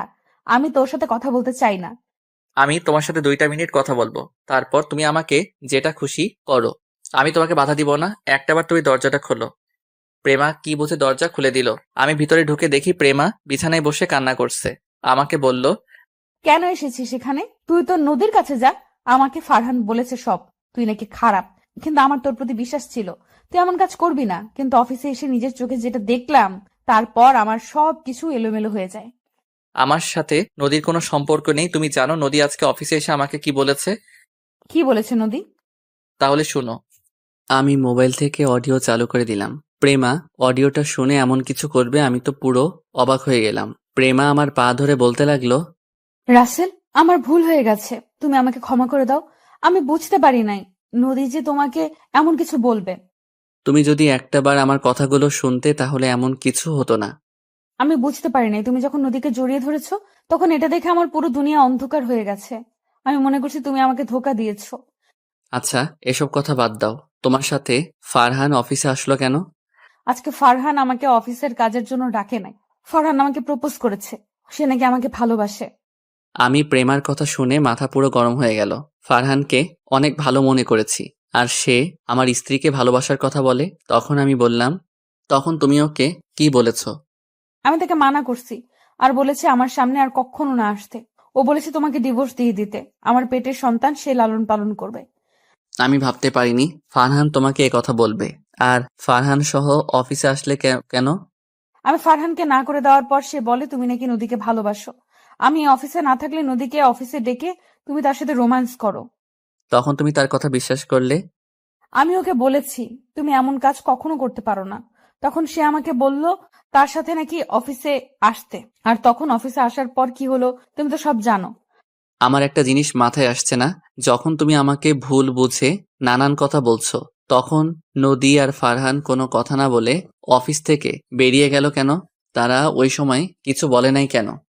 আমার মনে হয় নদী আর ফারহানের মধ্যে কিছু একটা আছে। তা না হলে ওরা কিছু না বলে চলে গেল কেন? নদী আর ফারহান আমাদের সংসার ভাঙার জন্য মনে হয় এমন করছে। নদী মনে হয় আমাদের উপর প্রতিশোধ নিতে ফারহানের সাথে হাত মিলিয়েছে। আমারও তাই মনে হয়। এখন কি করে ওদের ধরা যায়? আমি আর তুমি যে মিলে গেছি এটা ওদের বুঝতে দেওয়া যাবে না। তুমি ফারহান আর নদীর সাথে আগের মতো কথা বলবে, তাদের কাছ থেকে সত্যি কথা বের করতে হবে। ঠিক আছে, তুমি যেভাবে বলবে আমি সেভাবেই কাজ করব। ওকে, এখন বাসায় চলো। আব্বু আম্মু আমাদের জন্য চিন্তা করবে। হঠাৎ শাশুড়ি আম্মা রুমে এসে বলল, আজকে আর বাসায় যাওয়া হচ্ছে না, কালকে যাবে। আজকে এখানে থেকে যাও। না আম্মু, শ্বশুর শাশুড়ি বাসায় একা, আমি থাকতে পারবো না। একদিনের জন্য কিছু হবে না, তাদের ফোন করে বলে দাও। ঠিক আছে আম্মু। ওনাদের সাথে কথা বলে দুজন ফ্রেশ হয়ে আসো, আমি টেবিলে খাবার দিচ্ছি। বলে শাশুড়ি আম্মা রুম থেকে বেরিয়ে গেল। আমি আর প্রেমা ফ্রেশ হয়ে সবার সাথে খাবার খেয়ে রুমে চলে আসলাম। প্রেমা বাসায় আব্বু আম্মুকে ফোন দিয়ে বলে দিছে আজকে আমরা আসবো না। রাতে প্রেমা আমাকে জড়িয়ে ধরে শুয়ে পড়ল। আপনারা কি ভাবছেন আমি এত সহজে প্রেমাকে ক্ষমা করে দিব? ভুল ভাবছেন। আমি তাকে কিছুদিন কষ্ট দিব। আমার কথা বিশ্বাস না করে আমাকে ধোঁকাবাজ বলেছে। আমি নাকি তার বিশ্বাস রাখতে পারি নাই, আমি একটা বেঈমান। তাকে বুঝিয়ে দিব নিজের আপন মানুষটি এমন কথা বললে কেমন লাগে। আমার কথা পর্যন্ত শুনে নাই, না শুনে আমাকে নানান কথা বলল। পরের দিন সকালে সবার সাথে নাস্তা করে আমি গাড়ি নিয়ে অফিসে চলে আসলাম। প্রেমা পরে আসবে। সবাই আমাকে দেখে অবাক, তারা হয়তো মনে করছে আমাকে অফিস থেকে বের করে দিবে। আসলে গতকাল প্রেমার কথা শুনে অফিসের সবাই দরজার সামনে দাঁড়িয়ে সবকিছু শুনছে। আমি নিজের কেবিনে বসে নদীকে ফোন দিলাম। কি ব্যাপার, তুমি আমাকে ফোন দিলে যে? আমাকে আর তোমাকে তো গতকাল প্রেমা ভুল বুঝছে। সে বলেছে আমাকে ডিভোর্স দিয়ে দিবে। এখন আমি কি করব বলো? তাহলে তুমি আমাকে বিয়ে করে নাও, আমি প্রেমার থেকে তোমাকে অনেক বেশি ভালোবাসা দিব। কিন্তু তোমার আব্বু আম্মু কি আমাকে মেনে নিবে? আমার যদি আগে একটা বিয়ের কথা শুনে। সেটা নিয়ে তোমাকে চিন্তা করতে হবে না, আমি সবকিছু মানিয়ে নিব। ঠিক আছে, তুমি সন্ধ্যায় আমার সাথে একটু কফি শপে দেখা করতে পারবে? ওকে, পারবো। তুমি অফিস থেকে বেরিয়ে এসে আমাকে ফোন দিও। ঠিক আছে, বাই। এই বলে ফোন কেটে দিলাম। তারপর নিজের কাজগুলো করতে লাগলাম। আর ওদিকে প্রেমা বাসা থেকে ফারহানকে কল দিল। তখন ফারহান ফোন রিসিভ করে বলল, আমি জানতাম তুমি আমাকে ফোন দিবে, তা বলো কেন ফোন দিয়েছো? তুমি কি সত্যি আমাকে বিয়ে করবে নাকি রাসেলের মতো আমাকে ধোকা দিবে? তুমি আমার উপর বিশ্বাস রাখতে পারো, আমি কখনো তোমাকে ধোকা দিব না। ঠিক আছে, আমি রাসেলকে ডিভোর্স দিয়ে তোমাকে বিয়ে করব, তবে এখন নয়, আমার সন্তান হওয়ার পর। ফারহান মনে মনে বলতে লাগলো, আমি তোকে কিছুদিন ভোগ করব, তারপর এমনি তোকে ছেড়ে দিব।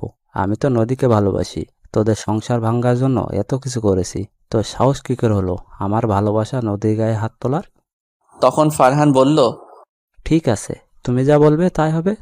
আর প্রেমা মনে মনে বলতে লাগলো, তুই ভাবলি কেমন করে আমি রাসেলকে ডিভোর্স দিব? তোর কাছ থেকে সব সত্যি বাহির করে ছাড়বো। ওকে, ঠিক আছে, এখন অফিসে গিয়ে ওই রাসেলকে অফিস থেকে বের করে দিব। আমি তো তোমাকে আগেই বলেছি রাসেল ছেলেটা ভালো না, তুমি আমার কথা বিশ্বাস করলে না। আজ ওকে সবার সামনে অপমান করে অফিস থেকে বের করে দিবে। ঠিক আছে, বাই। এই বলে প্রেমা ফোন কেটে দিল। মনে মনে বলল, কুত্তার বাচ্চা, তো সাহস কি করে হয় আমার স্বামীকে অপমান করে বের করে দিতে বললি? রাসেল আমার জান। এই সব কিছু ভাবতে ভাবতে গাড়ি নিয়ে অফিসে চলে আসলো। আর আমি অফিসের কাজ করতে লাগলাম। প্রেমা আমার কেবিনে সোজা আসলো, একটা চেয়ারে বসে বলল, আমি ফারহানের সাথে কথা বলেছি। তো কি কথা বলেছ? তারপর আমাকে সব খুলে বলল। ওকে, এখন অফিসের সবার সামনে দিয়ে আমাকে অফিস থেকে বের করে দাও। আমি কিছুদিন অন্য জায়গায় থাকবো। কিন্তু তোমাকে ছাড়া আমি থাকবো কেমন করে? আরে আমাদের তো ফোনে কথা হবে। আর এই ফারহান আর নদীকে উচিত শিক্ষা না দিলে আমার মন কখনো শান্ত হবে না। আমি ওদের তিলে তিলে কষ্ট দিব। আমাদের সুখী সংসার ভাঙতে আসে। ঠিক আছে, এখন তুমি তৈরি হয়ে নাও। আমি প্রেমার কথা মতো নিজেকে ঠিক করে নিলাম। তারপর প্রেমা আমাকে কেবিন থেকে বের করে সবার সামনে বলল, তোকে অফিসে আসতে কে বলেছে? তোর মতো ছেলেকে আমি বিয়ে করে অনেক বড় ভুল করেছি। তুই এখনই অফিস থেকে বেরিয়ে যা। আমি সময় মতো তোর ডিভোর্স পেপার পাঠিয়ে দেব। প্রেমা, আমার ভুল হয়ে গেছে, আমাকে তুমি মাফ করে দাও। আর জীবনে এমন কাজ কখনো করব না। আমাকে আর একটাবার সুযোগ দাও। তোর মতো ছেলেকে বিশ্বাস করে আমি জীবনের বড় ভুল করেছি। আমি তোকে আর বিশ্বাস করি না। তুই এখনই বের হয়ে যা অফিস থেকে। ঠিক আছে, আমি চলে যাচ্ছি। তুমি ভালো থেকো। আমার থেকে ভালো ছেলে পেলে বিয়ে করে নিও। এ কথা বলে আমি অফিস থেকে বেরিয়ে গেলাম। আপনাদের মাথায় এখন কিছুই ঢুকবে না। গল্পের সাথে থাকুন, সব দেখতে পাবেন আমাদের প্ল্যান কি করেছি। আমরা তাদের শাস্তি তো দিবই, আমরা আরো জিনিস তাদের সাথে করব। আমি অফিস থেকে বেরিয়ে একটা রিক্সা নিয়ে বাসায় চলে আসলাম। কলিং বেল চাপ দেওয়ার পর আম্মু এসে দরজা খুলে দিল। আমাকে দেখে বলল, কি রে রাসেল, তুই আজকে এত তাড়াতাড়ি অফিস থেকে চলে আসলি যে? প্রেমা কোথায়? আম্মু, আমি তোমাকে পরে সবকিছু খুলে বলবো। আমি আগে একটু রুমে গিয়ে ফ্রেশ হয়ে নিই। ঠিক আছে, যা। আমি আর কোনো কথা না বলে রুমে এসে ফ্রেশ হয়ে বিছানায় শুয়ে মোবাইলটা হাতে নিয়ে প্রেমাকে ফোন দিলাম। বলো। অফিসের লোকজন কিছু বলেছে? বলেছে। তারা বলল তোমার মতো ছেলেকে অফিস থেকে বের করে দিয়ে অনেক ভালো কাজ করেছি। এদের মতো ছেলেকে পুলিশে দেওয়া উচিত। তখন তুমি কি বলেছো? আমি ওদের বলেছি যার যার জায়গায় গিয়ে কাজ করতে। আমারটা আমি দেখে নেব। তুমি জানো ওদের কথা শুনে আমার অনেক খারাপ লাগছে। আমি কেবিনে এসে কান্না করে দিলাম। আরে এত কান্না করো কেন? পরে সবাইকে বুঝিয়ে বললে ঠিক হয়ে যাবে। আমাদের যত তাড়াতাড়ি সম্ভব কাজটা শেষ করতে হবে। আর আমাদের সন্তান তোমার পেটে। 2-3 মাস পর থেকে তো আর তুমি অফিসে আসতে পারবে না। ঠিক বলেছো। আচ্ছা এখন রাখি, ফারহান কল দিচ্ছে। ওকে, ঠিক আছে। আর আমি যেভাবে বলেছি সেভাবে কথা বলে যাবে। আমি সন্ধ্যায় নদীর সাথে দেখা করব। ওকে, ঠিক আছে, আল্লাহ হাফেজ। আল্লাহ হাফেজ বলে ফোনটা কেটে দিলাম। দুপুরে আব্বু আম্মুর সাথে বসে খাবার খেতে লাগলাম। তখন আব্বু বলল, কিরে, তুই বাসায়, প্রেমা কোথায়? আসলে আব্বু, প্রেমা 1 মাসের মতো বাসায় আসবে না। কেন, কি হয়েছে ওর? তারপর আব্বু আম্মুকে সবকিছু খুলে বললাম। তবে তুই সবসময় প্রেমাকে চোখে চোখে রাখবি। ওই ছেলে যেন প্রেমার কিছু করতে না পারে। সেটা নিয়ে তোমাদের চিন্তা করতে হবে না। আমি প্রেমার পিছনে সবসময় লোক লাগিয়ে রাখবো। ঠিক আছে, এখন খাবার খেয়ে নে। আমি খাবার খেয়ে রুমে চলে আসলাম। সন্ধ্যায় আব্বু আম্মুকে বলে বাসা থেকে বেরিয়ে একটা রিক্সা নিয়ে রেস্টুরেন্টের সামনে চলে আসলাম। এবার আপনাদের একটা কথা বলি। নদীর সাথে বন্ধুত্ব করার পরে নদী আমাকে ভালোবেসে ফেলে। আপনারা হয়তো বলবেন আমি জানতাম কেমন করে। আসলে নদী রাইসার বিয়ের সময় একটা মেয়ের সাথে কথা বলতে শুনেছি। আমি তখন এটা ওটা জায়গায় নিয়ে সাজাতে গেলে তাদের কথাগুলো শুনতে পাই। নদীর সাথে মেয়েটা নদীকে বলেছে, ওর তো বউ আছে, দেখে মনে হচ্ছে দুজন দুজনকে পাগলের মতো ভালোবাসে। তুই তাকে কিভাবে মনের কথা বলবি? তখন নদী বলল, আমি আগে প্রেমার চোখে রাসেলকে খারাপ বানাবো, তারপর রাসেলকে আপন করে নিব। তখন ওই মেয়েটা বলল, তুই কিভাবে রাসেলকে প্রেমার চোখে খারাপ বানাবি? তখন নদী বলল, সেটা সময় হলেই জানতে পারবি। আরো অনেক কাহিনী আছে, সাথে থাকেন, দেখতে পাবেন। এখন আপনাদের মাথায় কিছুই ঢুকবে না। আমি রেস্টুরেন্টের ভিতরে ঢুকে একটা টেবিলের সামনে গিয়ে চেয়ার টেনে বসলাম। কিছুক্ষণ পর নদী আসলো। আমার সামনের চেয়ারে বসে বলল, বলো, কেন ডেকেছ? তোমার জন্য তো প্রেমা আমাকে ভুল বুঝেছে। আমাকে আজকে অফিস থেকে বের করে দিয়েছে। এখন আমি কি করব? সমস্যা নেই, তুমি আমাদের অফিসে কাজ করো, দুজনে মিলে অফিসটা চালাবো। তোমার আব্বু কিছু বলবে না?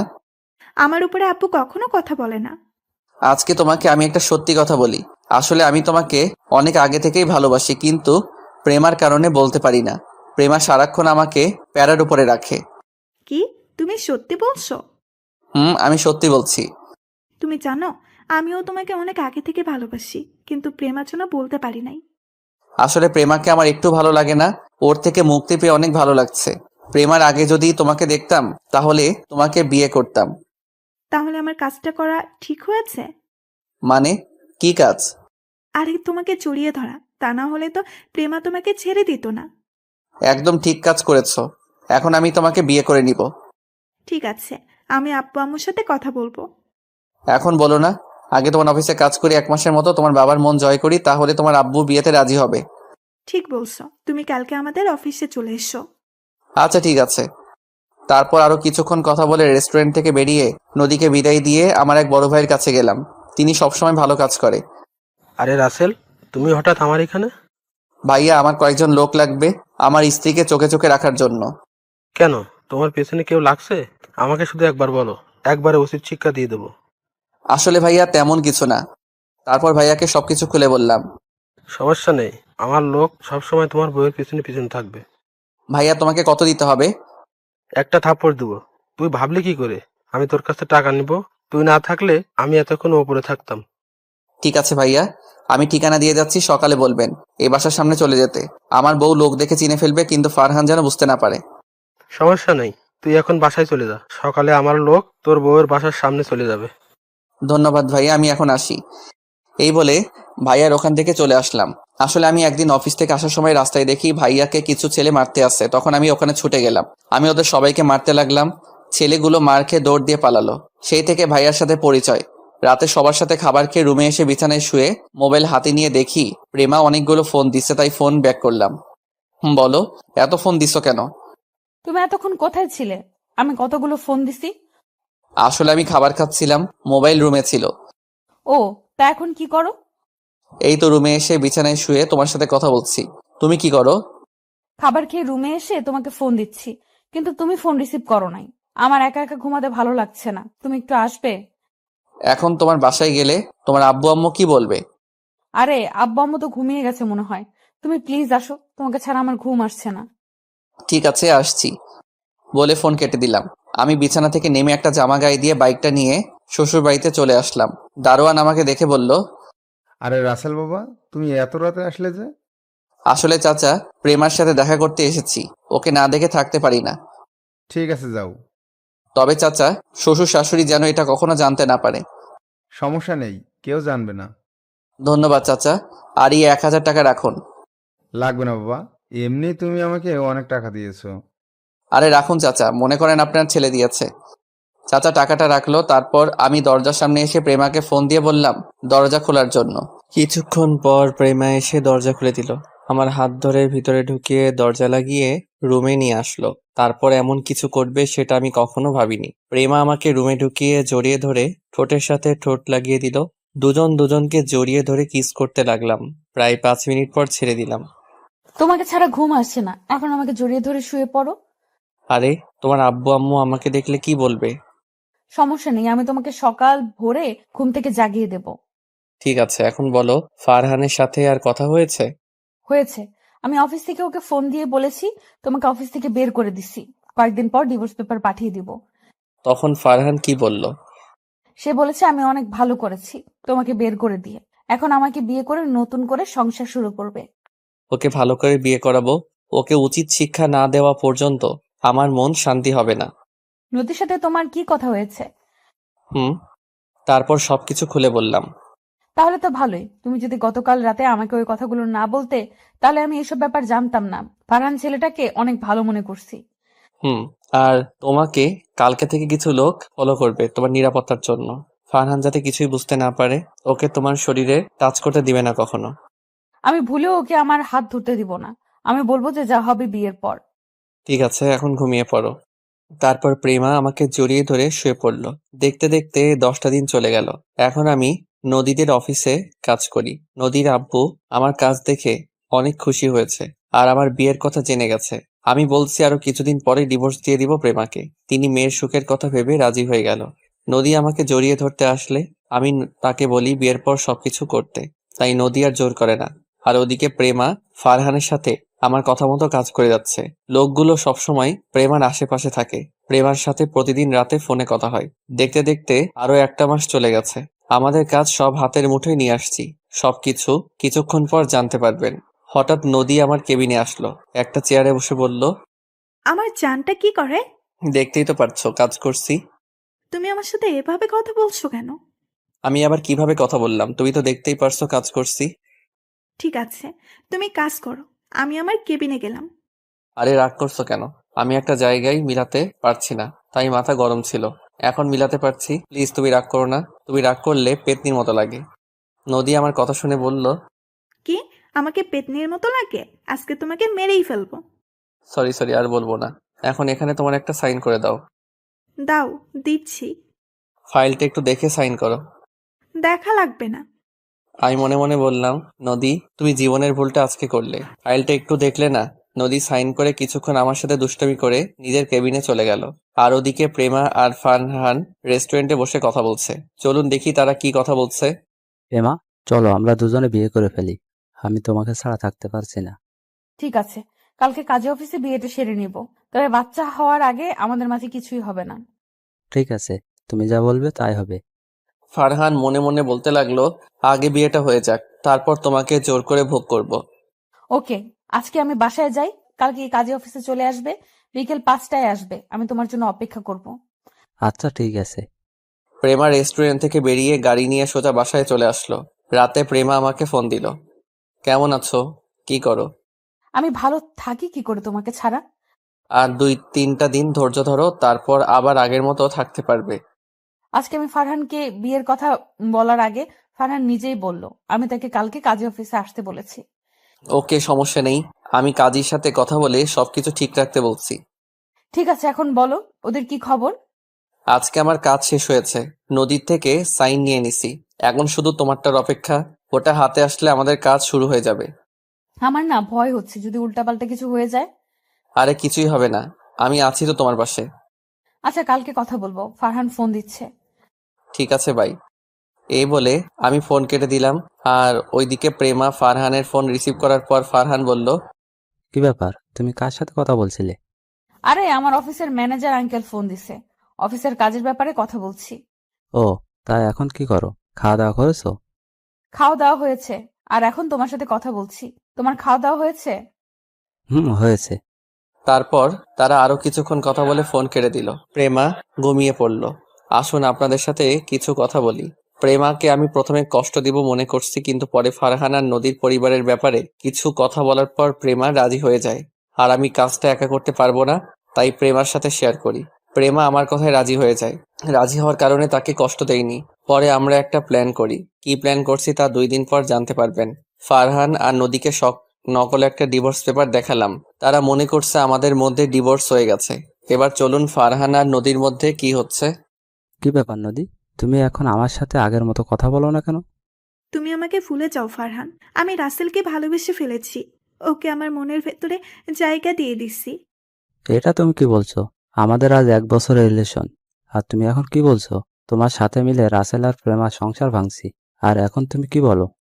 সেটার জন্য তোমাকে ধন্যবাদ। তুমি প্রেমাকে বিয়ে করে নাও, আমি রাসেলকে বিয়ে করে নিই। আমি তোমাকে ছাড়া থাকতে পারবো না।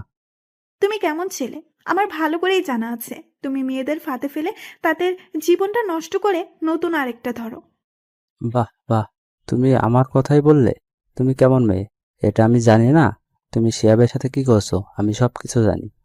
ওর সাথে তো মিথ্যা প্রেমের অভিনয় করছি, একমাত্র তাদের সম্পত্তির লোভে।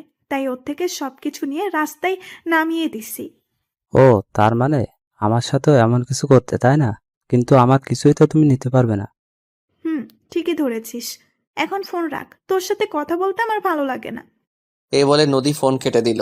আর ফারহান মনে মনে বলতে লাগলো, আরে নদী, তুই কি মনে করেছিস আমি তোকে হাড়ে হাড়ে চিনি? তাই তোর সাথে আমিও প্রেমের অভিনয় করে গেছি।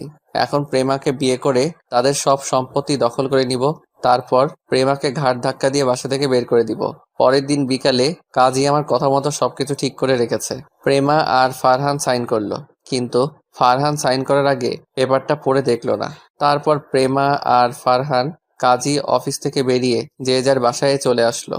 আর এদিকে আমি নিজের কেবিনে ক্যামেরা সেটিং করে নদীকে আমার কেবিনে আসতে বললাম। কিছুক্ষণ পর নদী আমার কেবিনের ভিতরে ঢুকে একটা চেয়ারে বসলো। তখন নদী বলল, বলো, কেন ডেকেছো আমাকে? আচ্ছা নদী, তুমি আমার কাছে একটা সত্যি কথা বলবে? কি কথা বলো? তুমি কি শিহাব নামে কাউকে চিনো? শিহাব নামে আমি একজনকে চিনতাম, কেন বলো তো? তুমি কি শিহাবকে ভালোবাসতে? আমি ওকে ভালোবাসতাম, তবে এখন আর ভালোবাসি না। এখন তোমাকে ভালোবাসি। ওর কথা আমি ভুলেই গেছি। তুমি কি তাকে সত্যিকারের ভালোবেসেছো?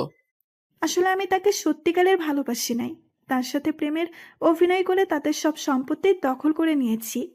তুমি এটা ওর সাথে করলে কেন? এটা কি তুমি একাই করেছো? এটা আমি একা করি নাই, সাথে আমার বাবাও ছিল। আর ওর সাথে এটা করার কারণ, সে মেয়েদের নিয়ে মজা করতো, বেশি ভাব দেখাতো। তাই ওর সাথে প্রেমের অভিনয় করে আমি আর আব্বু ওদের সবকিছু নিয়ে রাস্তায় নামিয়ে দিছি। তাই বলে এমনটা করবে ওর সাথে? করেছি, বেশ করেছি। আচ্ছা, তুমি ওর কথা বলছো কেন? তুমি কি শিহাবকে চিনো? আমি ওকে চিনি না। গতকাল রাস্তায় হঠাৎ আমার গাড়ির সামনে এসে ধাক্কা খায়, তখন আমি তাকে হাসপাতালে নিয়ে যাই। তারপর আমাকে এই কথাগুলো বলল। ওর কথা তোমাকে চিন্তা করতে হবে না। এখন আমাদের বিয়ের ব্যাপারে চিন্তা করো। ঠিক আছে, কালকে আমি আব্বু আম্মুকে নিয়ে তোমাদের বাসায় যাব বিয়ের কথাবার্তা বলতে। ঠিক আছে, এখন আমি কেবিনে গেলাম, হাতে কিছু কাজ আছে। ওকে, যাও। নদী আর কোনো কথা না বলে কেবিন থেকে বেরিয়ে গেল। আমি বসে বসে কাজ করতে লাগলাম। সন্ধ্যায় গাড়ি নিয়ে আমি সোজা ফারহানের বাসায় চলে গেলাম। কলিং বেল চাপ দেওয়ার পর একজন কাজের লোক এসে দরজা খুলে দিল। আমাকে দেখে বলল, কাকে চাই? আমি ফারহানের আব্বুর সাথে একটু কথা বলতে চাই। ঠিক আছে, আপনি ভিতরে সোফায় বসুন, আমি সাহেবকে ডেকে দিচ্ছি। এই বলে কাজের লোক ভিতরে চলে গেল। আমি ভিতরে ঢুকে সোফায় বসলাম। কিছুক্ষণ পর ফারহানের আব্বু আসলো। আমাকে দেখে বলল, তুমি কে? তোমাকে তো চিনতে পারলাম না। আমাকে আপনি চিনবেন না, শুধু আপনাকে কিছু কথা জিজ্ঞেস করতে আসলাম। কি কথা বলো? শিল্পপতি নাজমুল হাসানকে চিনেন আপনি? চিনি, ও আমার বন্ধু ছিল, সে তো এখন বেঁচে নেই। ওনাকে তো আপনি মেরেছেন। আপনার কারণে উনি মরতে বাধ্য হলো। কেন করেছেন ওনার সাথে এমন কিছু? আপনি ওনার বন্ধু ছিলেন, বন্ধু হয়ে বন্ধুর ক্ষতি করতে আপনার একটু কষ্ট হয়নি? করেছি, বেশ করেছি। সে আমার থেকে উপরে উঠতে চাইছে, তাই ওকে রাস্তায় বসিয়ে দিলাম। এখন যদি আপনার নামে আমি থানায় মামলা করি তখন আপনার কি হবে? প্রমাণ সাক্ষী ছাড়া পুলিশ আমার কিচ্ছু করতে পারবে না। আর আমার হাত মন্ত্রী পর্যন্ত আছে, তুমি আমার কিছু করতে পারবে না। আমি আপনাকেও দেখে ছাড়বো। তোর সাহস তো কম না, তুই আমার বাড়িতে এসে আমাকে হুমকি দিচ্ছিস। আমি চাইলে এখনই তোকে থানায় ভরিয়ে দিতে পারি, কিন্তু আমি তা করব না। তুই এখনই আমার বাসা থেকে বেরিয়ে যা। ঠিক আছে, আমি চলে যাচ্ছি, তবে আমি আবার আসবো। এই বলে আমি বাসায় চলে আসলাম। রাতে আব্বু আম্মুর সাথে খাবার খাওয়ার সময় আব্বু বলল, কিরে, তোর কাজ কতটুকু আগালো? আব্বু কালকে সব শেষ হয়ে যাবে, আমাদের কাছে সব প্রমাণ চলে এসেছে। রাইসা ফোন করে বলল সামনের শুক্রবার বাসায় আসবে। ওরা কি বাইরে থেকে বাংলাদেশে আসছে? না, কালকে আসবে বলেছে। তোর মোবাইলে ফোন দিচ্ছে, কিন্তু তোকে বিজি পাইছে, তাই আমার মোবাইলে ফোন দিয়ে বলেছে। রাইসের সাথে কথা হয় না আজ 2 দিন হয়েছে। কি করবো বলো, ওদিকের কাজ করে সময় পাই না। ওটা সমস্যা নেই, তো কালকে পুলিশ সাথে করে নিবি। আব্বু। তারপর খাওয়া দাওয়া করে রুমে চলে আসলাম। বিছানায় শুয়ে প্রেমাকে ফোন দিলাম। ফোন দেওয়ার সাথে সাথেই রিসিভ করলো। আমার জানুটা কেমন আছে? তোমাকে ছাড়া ভালো থাকি কি করে? কালকে থেকে তো আমার সাথে থাকবে। আজকে রাতটা কষ্ট করো, তা কাগজপত্র সবগুলো আনছো? সব আমার সাথে আছে। আর ফারহানের সাথে আমি একটা ভিডিও করছি। ও আগে কার সাথে কি করছে সব কিছু আমাকে খুলে বলছে। আমি বলেছি তার কথা শুনে আমি তাকে ছেড়ে যাব না। তারপর সবকিছু খুলে বলছে। খুব ভালো করছো, কালকে সকালে বাসায় চলে আসবে। তোমাকে নিয়ে আর সাথে পুলিশ নিয়ে ফারহানা নদীর বাসায় যাব। আমার মন বলছে এখনই তোমার বাসায় চলে আসতে। না জানু, রাতটা কষ্ট করে কাটিয়ে সকালে চলে এসো। ঠিক আছে। তারপর আরো কিছুক্ষণ কথা বলে ঘুমিয়ে পড়লাম। সকালবেলা ঘুম থেকে উঠতে বুকটা কেমন ভারী লাগছে। চোখ খুলে দেখি যাকে দেখলাম তাকে দেখে তো অবাক হয়ে গেলাম। ঠিকই ধরেছেন, প্রেমা। আমি উঠতেই প্রেমার ঘুম ভেঙে গেল। তখন আমি তাকে বললাম, প্রেমা তুমি কখন আসলে? আমি সকাল ভোরে চলে এসেছি, তোমাকে ছাড়া থাকতে ভালো লাগছে না তাই চলে আসলাম। ঠিক আছে, এখন উঠো, আমি ফ্রেশ হব। আর একটু থাকো না, অনেকদিন পর তোমাকে জড়িয়ে ধরলাম। ঠিক আছে থাকো, এখন বলো আব্বু আম্মু কি জানে তুমি বাসায় এসছো? আম্মু তো দরজা খুলে দিল। তোমার আব্বু আম্মু জানে তুমি আমার কাছে আসবে? তারা কেউ জানে না, শুধু দারোয়ান চাচা জানে। ও। প্রেমা আমাকে কিছুক্ষণ জড়িয়ে ধরার পর দুজনে ফ্রেশ হয়ে সবার সাথে নাস্তা করে বেরিয়ে পড়লাম থানার উদ্দেশ্যে। থানায় এসে একজনের কেবিনের ভিতরে ঢুকে গেলাম। ওসি সাহেব, আপনার সাথে কিছু কথা ছিল। আপনি আপনার বউকে কেমন আদর করেন? ওসি আমার দিকে তাকিয়ে বলল, হয় আর আমি ভাবির সামনে এমন কথা বলতে লজ্জা করে না? তুই তো জানিস আমার লজ্জা নেই। চুপ হারামি। ভাবি কেমন আছেন? আমি ভালো আছি, তুমি কেমন আছো? আমিও ভালো আছি। তো বলুন কি খাবেন? আমরা কিছু খাবো না। এই কথা বললে তো হবে না, আপনি এই প্রথম আমার থানায় আসছেন, একটা কিছু তো খেতেই হবে। শুধু কফি হলেই চলবে। তারপর রকি একজন কনস্টেবলকে বলল 3টা কফি নিয়ে আসতে। কিছুক্ষণ পর কনস্টেবল কফি নিয়ে আসলো। 3জনে কফিকে বেরিয়ে পড়লাম। সাথে আরো কিছু পুলিশ নিয়ে বের হলাম। রকি হচ্ছে আমার কলেজ ফ্রেন্ড। কিছুদিন আগে সে ওসির পদ পেয়েছে। তার সাথে মাঝে মাঝে যোগাযোগ হতো। এবার যেতে যেতে আসল ঘটনা আপনাদেরকে খুলে বলি। একদিন আমি অফিস থেকে বেরিয়ে এসে বাসায় যাওয়ার সময় রাস্তার পাশে একটা ছেলেকে দেখে গাড়ি দাঁড় করাই। আমি ছেলেটাকে দেখে মাথা নিচু করে বসে আছে। তখন আমি তাকে বললাম, কি হয়েছে তোমার, তুমি এইভাবে মাথা নিচু করে বসে আছো কেন? ছেলেটা মাথা ওঠার সাথে সাথে আমাকে দেখে বলল, আরে রাসেল, তুই? তোর সাথে অনেকদিন পর দেখা। আমার কথা বাদ দেই, কিন্তু তুই এখানে এইভাবে বসে আছিস কেন? এটা আমার কপালে লেখা ছিল। কি হয়েছে আমাকে খুলে বল। তোর জামা কাপড়ের এই অবস্থা কেন? তাহলে শোন, আমি নদী নামে একটা মেয়েকে ভালোবাসতাম। মেয়েটা আমার সাথে প্রেমের অভিনয় করে, আমাদের সব সম্পত্তি দখল করে নেয়। আমি তাকে অনেক বিশ্বাস করেছিলাম, কিন্তু সে আমার সাথে এমন কিছু করবে আমি কখনোই ভাবিনি।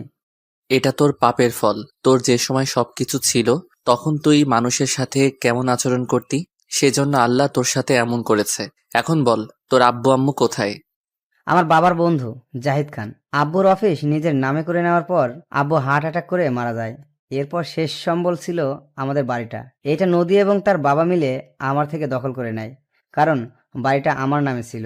কিছুদিন পর আব্বুর অফিসটা আমার নামে করে দিলেও কিন্তু তার আগে জাহিদ হাসান আমার আব্বুর থেকে নিয়ে যায়। সবকিছু হারিয়ে এখন কি করছিস? একটা ছোট বাসা ভাড়া নিয়ে আম্মু আর আমি থাকতাম। তারপর একটা অফিসে চাকরি নিই, কিন্তু সেই জায়গায় নদী আমার নামে নানান কথা বলে বসের কাছে। তারপর আমাকে অফিস থেকে বের করে দেয়। চাকরির জন্য অনেক জায়গায় ঘুরছি, কিন্তু কোথাও চাকরি পাইনি। নিজেকে শেষ করে দিতে চেয়েছি, কিন্তু আম্মুর কথা চিন্তা করে পারলাম না। পরে এই রাস্তায় কাগজ বোতল এগুলো টোকাই বিক্রি করে কোনো রকম চলি। এখন আম্মু অনেক অসুস্থ, ডাক্তার বলেছে আম্মু চিকিৎসা করাতে অনেক টাকার প্রয়োজন, কিন্তু আমি টাকা কোথা থেকে ব্যবস্থা করব? তাই এখানে বসে চিন্তা করতে লাগলাম। এখন দেখছিস, যে সময় তোর সবকিছু ছিল তখন গরিবদের মানুষ মনে করতি না, আর এখন সবকিছু হারিয়ে রাস্তায় বোতল কাগজ কুড়িয়ে চলতে হয়। ঠিকই বলেছিস। তোকে দেখে মনে হচ্ছে অনেক টাকা পয়সার মালিক হয়ে গেছিস। আমাকে কিছু টাকা দিবি আর একটা চাকরির ব্যবস্থা করে দিবি। আমি চাকরি করে তোর সব টাকা দিয়ে দিব। ঠিক আছে, তুই আমার গাড়িতে ওঠ।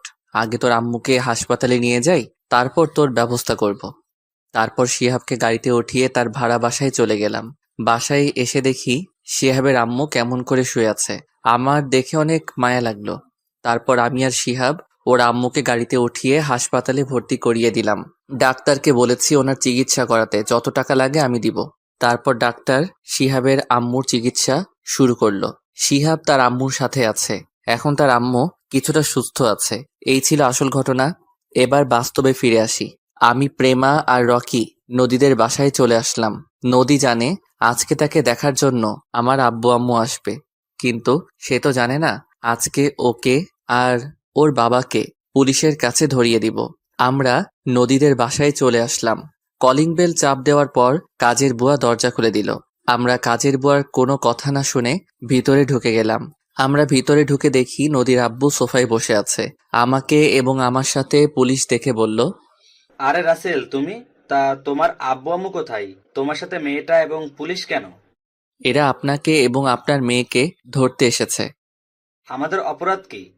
আপনি আর আপনার মেয়ে নদী অভিনয় করে শিহাবের বাড়ি দখল করে নিয়েছেন, সেজন্য পুলিশ আপনাদের ধরতে এসেছে। তুমি হয়তো জানো না, পুলিশ প্রমাণ ছাড়া কাউকে ধরতে পারে না। আমরা প্রমাণ ছাড়া আপনাকে এবং আপনার মেয়েকে ধরতে আসি নাই, প্রমাণ নিয়ে এসেছি। আর এই রাসেল আপনাদের নামে থানায় মামলা করেছে। হঠাৎ নদী রুম থেকে বেরিয়ে এসে বলল, রাসেল, এখানে কি হচ্ছে? আর প্রেমা, তুই এখানে? সাথে দেখি পুলিশ এসেছে। পুলিশ এমনি আসে নাই, তোকে আর তোর বাপকে থানায় নিয়ে যেতে আসছে। আমাদের অপরাধ? তোরা কি অপরাধ করছিস এই দেখ। তারপর নদী আমার সাথে যে কথা বলল সবগুলো দেখালাম। তখন নদী বলল, রাসেল, তুমি আমার সাথে বেইমানি করলে। আমি তোমাকে বিশ্বাস করে সবকিছু খুলে বলছি। বিশ্বাস তো আমার ফ্রেন্ড শিহাব ও তোদের করেছে। বিনিময়ে তোরা কি করছিস ওর সাথে? তার শেষ সম্বল বাড়িটাও নিয়ে নিলি, তুই আর তোর বাপ। চিন্তা করিস না নদী, আমাদের থানায় বেশিক্ষণ আটকে রাখতে পারবে না। টাকা দিলে এমনি আমাদের ছেড়ে দিবে। আপনি ভুল ভাবছেন, কারণ এখন আপনাদের কিছুই নেই। আমি জানি আপনার সব সম্পদের মালিক নদী, তাই ওর কাছ থেকে সবকিছু সাইন করে নিয়ে নিছি। এখন আপনি রাস্তার ফকির। আপনারা যেভাবে শিহাব থেকে অভিনয় করে সব সম্পত্তি দখল করে নিছেন, আমিও আপনার মেয়ের সাথে অভিনয় করে সবকিছু লিখে নিছি। আমাদের কি ক্ষমা করে দেওয়া চাই না? আমরা আর এমন ভুল কখনো করব না। আমি কেন, শিহাবও তোদের ক্ষমা করবে না। রকি, তাদের নিয়ে যা। এই, এদের থানায় নিয়ে চলো। রকির কথা মতো পুলিশ নদী আর নদীর বাবাকে ধরে নিয়ে বাহিরে চলে গেল। বাহিরে আসার পর গাড়ি নিয়ে ফারহানের বাসায় যেতে লাগলাম। সাথে নদী আর নদীর বাপ ছিল। কিছুক্ষণ পর আমরা তাদের বাসায় চলে আসলাম। আমরা সবাই দরজার সামনে দাঁড়িয়ে কলিং বেল চাপ দিলাম। কাজের বুয়া এসে দরজা খুলে দিল। এখানেও কোনো কথা না বলে ভিতরে ঢুকে গেলাম। ভিতরে ঢুকে দেখি বাপ ছেলে সোফায় বসে কফি খাচ্ছে আর গল্প করছে। আমাদের দেখে ফারহান বলল, আরে প্রেমা, তুমি হঠাৎ আমার বাসায়? আবার সাথে দেখি রাসেল এবং পুলিশ, মানে কি? সেটা কিছুক্ষণ পর বুঝতে পারবি। তুই আবার এসেছিস আমার বাসায়, সাথে পুলিশ নিয়ে এসেছিস। তুই জানিস আমি একটা ফোন দিলে তোর সাথে পুলিশ ভয়ে বেরিয়ে যাবে। তাই নাকি মিস্টার জাহিদ হাসান? তো দেখি আপনি কাকে ফোন দিবেন। আমি এখান থেকে এক পাও লড়বো না। ফারহানের আব্বু মোবাইল নিয়ে কাকে যেন ফোন দিল। তখন তার সাথে কথা বলে রকির কাছে ফোন দিল। নেই, কথা বল। হ্যালো, কে বলছেন? আমি বর্তমান মন্ত্রী বলছি। যদি চাকরি হারাতে না চাও তাহলে এখনই হাসান সাহেবের বাসা থেকে বেরিয়ে যাও। তোমাকে আমি গুলি করে মারবো। আমাকে তুমি চাকরির ভয় দেখাচ্ছ? আরে রকি, তুই তা বাবা জাহিদকে কেন ধরতে গেলি? তারপর সবকিছু খুলে বলল। বাবা, আমি এসব জানতাম না। তুই ওকে ধরে থানায় নিয়ে আয়, পরেরটা আমি দেখছি। ঠিক আছে আব্বু। এই বলে ফোন কেটে দিল। তখন ফারহানের আব্বু রকিকে বলল, তুই মন্ত্রীকে আব্বু বললি কেন? আমার আব্বুকে আব্বু বলবো না তো কি বলবো? মানে? কারণ তোর মন্ত্রী বন্ধু হচ্ছে আমার জন্মদাতা আব্বু। আমার ছোট থেকে শখ বড় হয়ে আমি পুলিশ অফিসার হব। আব্বু চাইলে আমাকে অফিসার বানিয়ে দিতে পারতো তার ক্ষমতা দিয়ে, কিন্তু আমি ক্ষমতা দিয়ে অফিসার হতে চাই না, নিজের যোগ্যতা অর্জন করে হব। এখন বর্তমানে ওসি হয়েছি। আমি তো কিছুই বুঝতে পারছি না, আমাদের কেন ধরতে আসলো? তুই মেয়েদের সাথে প্রেমের অভিনয় করে তাদের দেহ ভোগ করে ছেড়ে দিস, এটা হয়েছে তোর অপরাধ। আর তোর বাবার অপরাধ বন্ধুর সাথে বেইমানি করে তার কোম্পানি নিজের করে নেয়া। তাই তোদের পুলিশ ধরে নিয়ে যেতে এসেছে। এখন হয়তো টাকার বড়াই দেখাবি, কিন্তু সেটাও এখন তোদের নেই, কারণ তোদের এখন সবকিছু আমাদের হাতে। আমি বলছি যখন তোকে কাজে সাইন করতে বলছে তখন তোদের সব সম্পত্তির দলিল ছিল ওটা, আর তুই না বুঝে সাইন করে দিছিস। আর আমার আর রাসেলের ডিভোর্স হয়নি, তোকে নকল পেপার দিয়েছি। এখন তোরা রাস্তার ফকির। তা জাহিদ হাসান, এখন আপনার টাকা ক্ষমতা গেল কোথায়? আপনি যে রকম বন্ধুর সাথে বেইমানি করছেন, তেমন আমার স্ত্রী আপনার ছেলের সাথে প্রেম এবং বিয়ের অভিনয় করে সবকিছু নিয়ে নিচ্ছে। আমরা জানি আপনার সয় সম্পদ আপনার ছেলের নামে। আচ্ছা, তুই যে আমাদের নামে এত কিছু বলছিস, তোর কাছে কি প্রমাণ আছে? তারপর ফারহানের আব্বুর ভিডিও এবং ফারহানের সাথে প্রেমার কথা বলার ভিডিও দেখালাম। রকি সবাইকে থানায় নিয়ে গেল। আমি আর প্রেমা বাসায় চলে আসলাম। আজ 5 দিন পর ফারহানকে 10 বছরের কারাদণ্ড দেওয়া হয়েছে। তার আব্বু আম্মুকে যাবজ্জীবন কারাদণ্ড দেওয়া হয়েছে। আর নদী এবং তার আব্বু আম্মুকে 20 বছরের কারাদণ্ড দেওয়া হয়েছে। এখন আমি আর প্রেমা হাসপাতালে যাচ্ছি। শিহাবের আম্মু এখন পুরোপুরি সুস্থ আছে। আজকে তাদের রিলিজ দিবে। হাসপাতালে গিয়ে শিহাব আর ওর আম্মুকে বাহিরে এনে গাড়িতে করে তাদের বাসার সামনে চলে আসলাম। সবাই গাড়ি থেকে নামার পর শিহাব বলল, রাসেল, তুই আমাদের এখানে এসেছিস কেন? এই বাসা তো নদী এবং তার আব্বু আমার থেকে নিয়ে গেছে। আগে তাদের ছিল, এখন তোদের হয়ে গেছে। মানে? মানে হলো, শিহাব কোনো কথা না বলে আমাকে জড়িয়ে ধরে কান্না করে দিল। তখন আমি বললাম, এই পাগল, কান্না করছিস কেন? তুই আমাদের জন্য এত কিছু করছিস, আমাদের বাড়ি ফিরিয়ে দিয়েছিস। শুধু বাড়ি না, তোদের কোম্পানিও আমি ফিরে এনেছি। এই হচ্ছে তোদের সম্পত্তির দলিল। বাবা, তুমি আমাদের জন্য যা করেছো, আমরা কখনো তোমার ঋণ শোধ করতে পারবো না। এখানে কিন্তু আমিও আছি। তুমি তো আমার কথা মতো সবকিছু করেছো। করেছি, তুমি তো করো নাই। ঠিক আছে, আমরা দুজনে করছি। তো যাওয়ার আগে শিহাব তোকে একটা কথা বলে যাই, কখনো গরিব দুঃখীদের অবহেলা করবি না, তাদের পাশে সবসময় দাঁড়াবি। তুই তো দেখছিস গরিব হলে কেমন কষ্ট, তাই এগুলো মাথায় নিয়ে সামনে এগিয়ে যাবি। আমি তোর কথা অক্ষরে অক্ষরে পালন করব। তারপর শিহাব আর তার আম্মুকে ভিতরে নিয়ে গেলাম। পরের দিন অফিসের সবকিছু বুঝিয়ে দিলাম। দেখতে দেখতে সেই দিনটা চলে আসলো। মানে প্রেমাকে হাসপাতালে নিয়ে আসা হলো। আজকে সকালে হঠাৎ প্রেমার ব্যথা উঠে। তারপর প্রেমাকে হাসপাতালে নিয়ে আসি। ডাক্তার অপারেশন রুমে আছে। প্রায় 1 ঘন্টা পর ডাক্তার বেরিয়ে আসলো। আমরা সবাই ডাক্তারের কাছে গেলাম। ডাক্তার, আমার স্ত্রীর কি অবস্থা? ভয়ের কোনো কারণ নেই। আপনার স্ত্রীর মেয়ে হয়েছে, আপনি বাবা হয়েছেন। সবাইকে মিষ্টি খাওয়ান। সত্যি বলছেন ডাক্তার? সত্যি। আমরা কি তার সাথে দেখা করতে পারি? অবশ্যই পারবেন। এ কথা বলে ডাক্তার চলে গেল। আমরা সবাই কেবিনের ভিতরে ঢুকলাম।